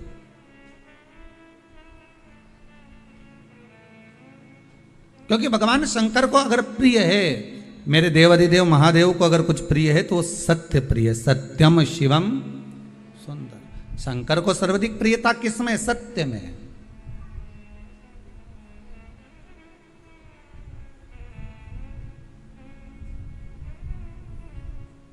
सतनाम कहो, भोलेनाथ कहो, भोलेनाथ कहो, भोलेनाथ कहो।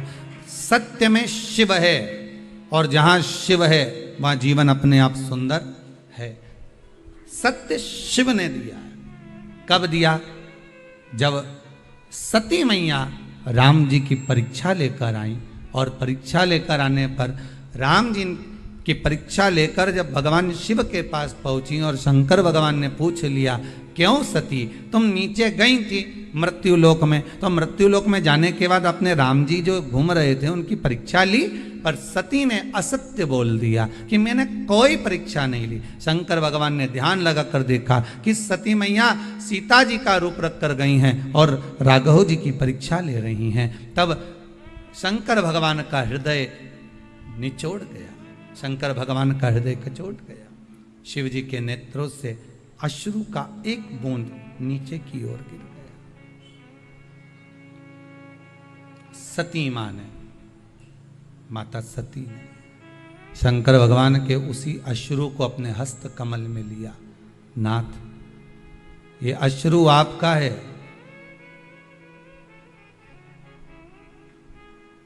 सती, आप इस अश्रु की हकदार नहीं हो।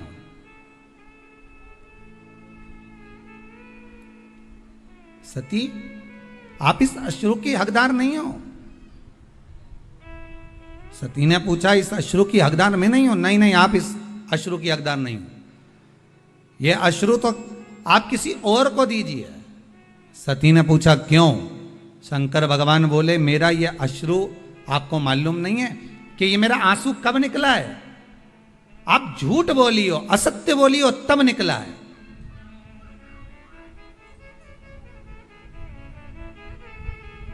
आपने असत्य कहा है, आपने झूठ कहा है, इसलिए मेरा अश्रु निकला है। सामने वाला व्यक्ति जब झूठ बोलता है, असत्य बोलता है, तो उसके सामने जिससे वो असत्य बोल रहा है, जिससे वो झूठ बोल रहा है, और उसको ये मालूम है कि सत्य नहीं है ये, तो उसके नेत्र से जो अश्रु निकलता है वही सत्य है, वही सत्य। शिव के नेत्र से जो निकला है वो सत्य है। सती मैया से कहा इस अश्रु को आप नहीं रख सकती, क्योंकि आपके पास में नहीं रह सकता, आप झूठ बोल दियो, आप असत्य बोल दियो।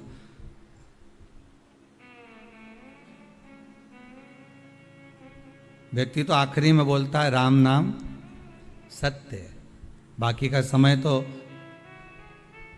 राम राम जपना, पराया माल अपना, मुख में राम बगल में चोरी। सत्य तो आखिरी में निकलता है, जब जीवात्मा चली जावे, जब ये आत्मा, ये जीव केवल शरीर पड़ा हुआ है और आत्मा निकल गई, तब लोगों ने जब उठा कर लेकर गए, तब कहा कि राम नाम सत्य है। इससे पहले सत्यता नजर नहीं आती। जब तक जिंदा रहता है ना, तो परिवार सत्य है, पत्नी सत्य है, कुटुंब सत्य है, मेरा घर परिवार, नाते रिश्ते, ये सब सत्य नजर आएंगे। और जैसे ही प्राण छूट गए, सब असत्य, बस राम नाम सत्य नजर आता, उसके सिवाय कुछ सत्य नहीं दिखता।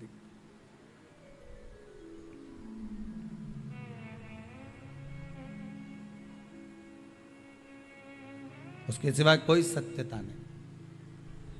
लो सती, ए सती, ये आपके हस्त कमल में जो अश्रु रखा है ना, ये अश्रु आप पहचान नहीं पा सकती कि अश्रु में सत्यता है।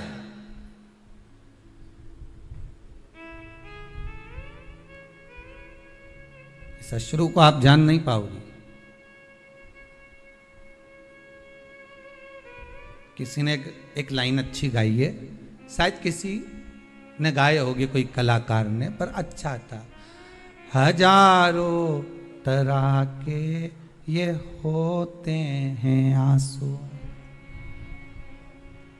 अगर दिल में गम हो तो रोते हैं आंसू, और खुशी में भी दामन भिगोते हैं आंसू। अब अश्रु भी हजार तरह के होते हैं।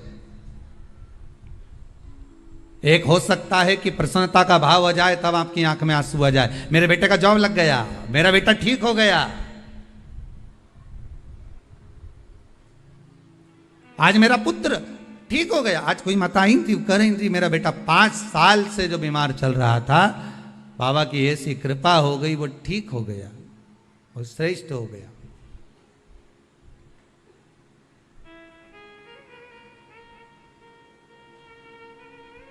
कहीं शंकर की दया हो। प्रसन्नता में भी अश्रु आ जाते हैं।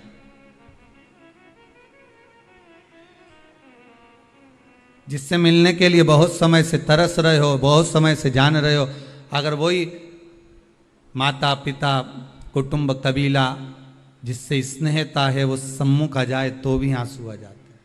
प्रेम है, करुणा है, वात्सल्यता, स्नेह।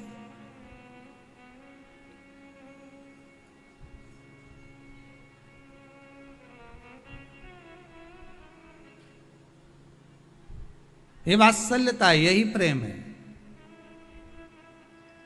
सती इस अश्रु का मोल तुम नहीं जान सकोगे। अश्रु वापिस दे दीजिए हमको। सती मैया कहती है मैं अश्रु वापिस नहीं कर सकती आपको,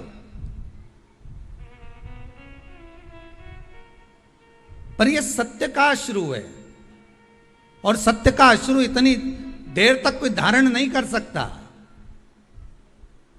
सियोर वाला महाराज भले गला चिल्ला चिल्ला के बोल दे कि आप सत्य बोलो, सत्य बोलो, सत्य बोलो, पर तुम कथा में 3 घंटा सत्य बोल लोगे, बाकी की जगह पर तुम 2-4 घंटा सत्य बोल लोगे, पर फिर जैसे ही मोबाइल हाथ में आया, कानों पे लगाया, फिर झूठ चालू। क्या कर रही हो? बस घर के लिए निकल गई, और मालूम पड़े बैठी तो यहीं थी।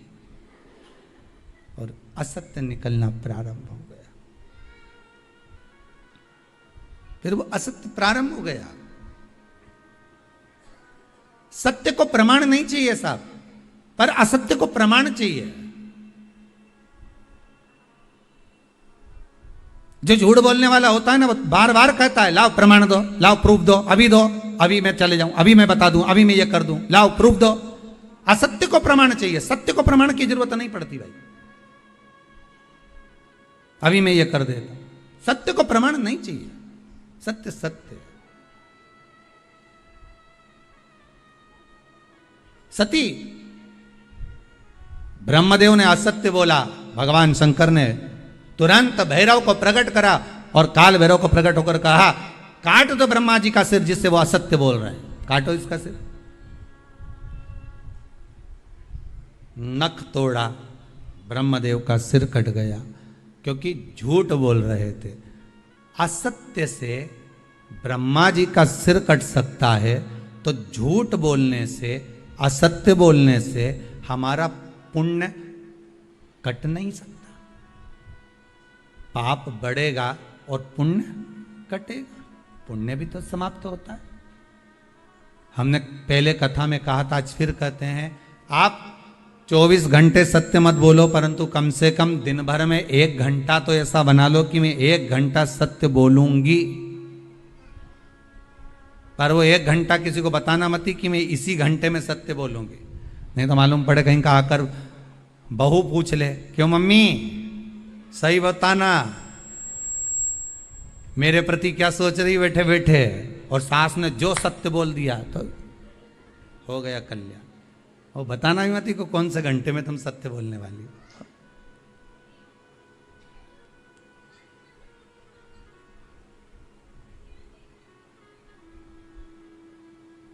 जैसे गीता पढ़ने का विषय है, हृदय में उतारने का विषय है।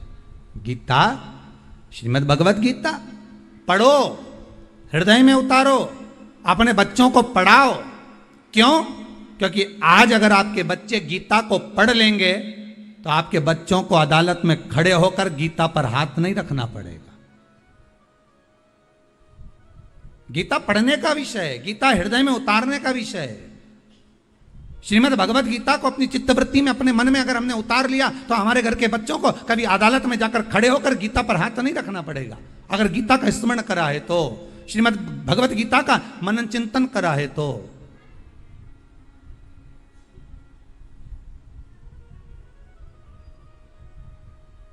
थोड़ा सा सत्य अपने जीवन में उतारो, तब जाकर जीवन का आनंद। सती लाओ, ये मेरा अश्रु मुझको दे दीजिए, ये सत्य से जो अश्रु निकला है, ये सत्य का अश्रु आप मुझे प्रदान कर दीजिए। नहीं नहीं नहीं स्वामी, मैं ये सत्य को अपने पास रखना चाहती हूँ। शंकर भगवान ने कहा, सुनो सती, अगर सत्य अगर आपने अपने पास में रख लिया तो आपको सहन बहुत कुछ करना पड़ेगा। मैं सहन करने को तैयार हूं। अगर सत्य मेरे पास में रह रहा है तो मैं सहन भी कर लूंगी। और सती ने क्या सहन करा वो आप देख लो।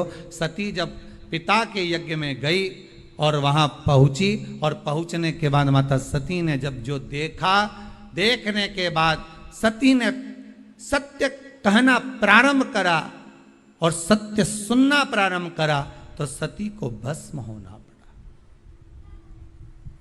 माता सती को भी भस्म होना।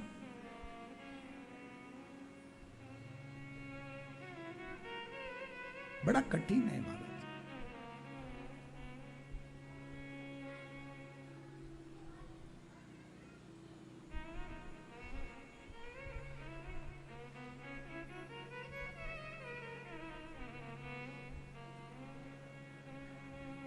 सत्य को पहचान कर, सती मैया ने बारंबार शिव से कहा, मैं सब सहन कर लूंगी सत्य को, आप मुझे दे दीजिए। शंकर भगवान ने अपना अश्रु, वो सत्य का अश्रु, सत्यता का अश्रु शंकर भगवान ने दे दिया सती माता।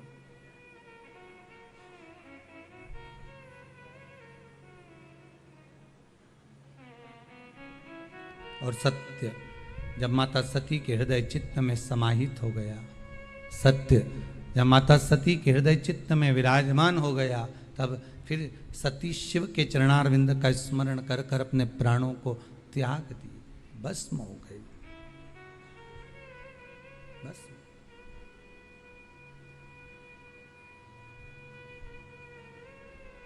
और वो सत्य के कारण ही मेरा शंकर, सती मैया हो, पार्वती मैया हो, जगत हो, संसार हो, सत्य के कारण ही मेरा शिव सबके हृदय में विराजमान। अगर कृपालु जब दया करता है, करुणा करता है, उसके दरबार पर जाकर जब जीव करुणा करे, कृपा करे, दया करे, सागर, ये शिव ही कर सकता है, कोई दूसरा नहीं कर सकता। सत्य शिव को प्रिय है, सत्य शिव को प्रिय है। और जब शंकर भगवान को सत्य प्रिय है तो उस शिव को अगर कुछ देना है तो ब्रह्मदेव को सत्य ही देना था।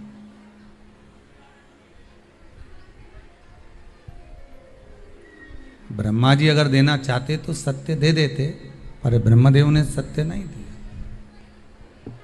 ब्रह्मा जी सत्य नहीं बोल पाए। और ब्रह्मा जी अगर सत्य प्रदान एक बार कर देते तो फिर असत्य ब्रह्मा जी को बोलना ही नहीं पड़ता। किस लिए बोलते थे?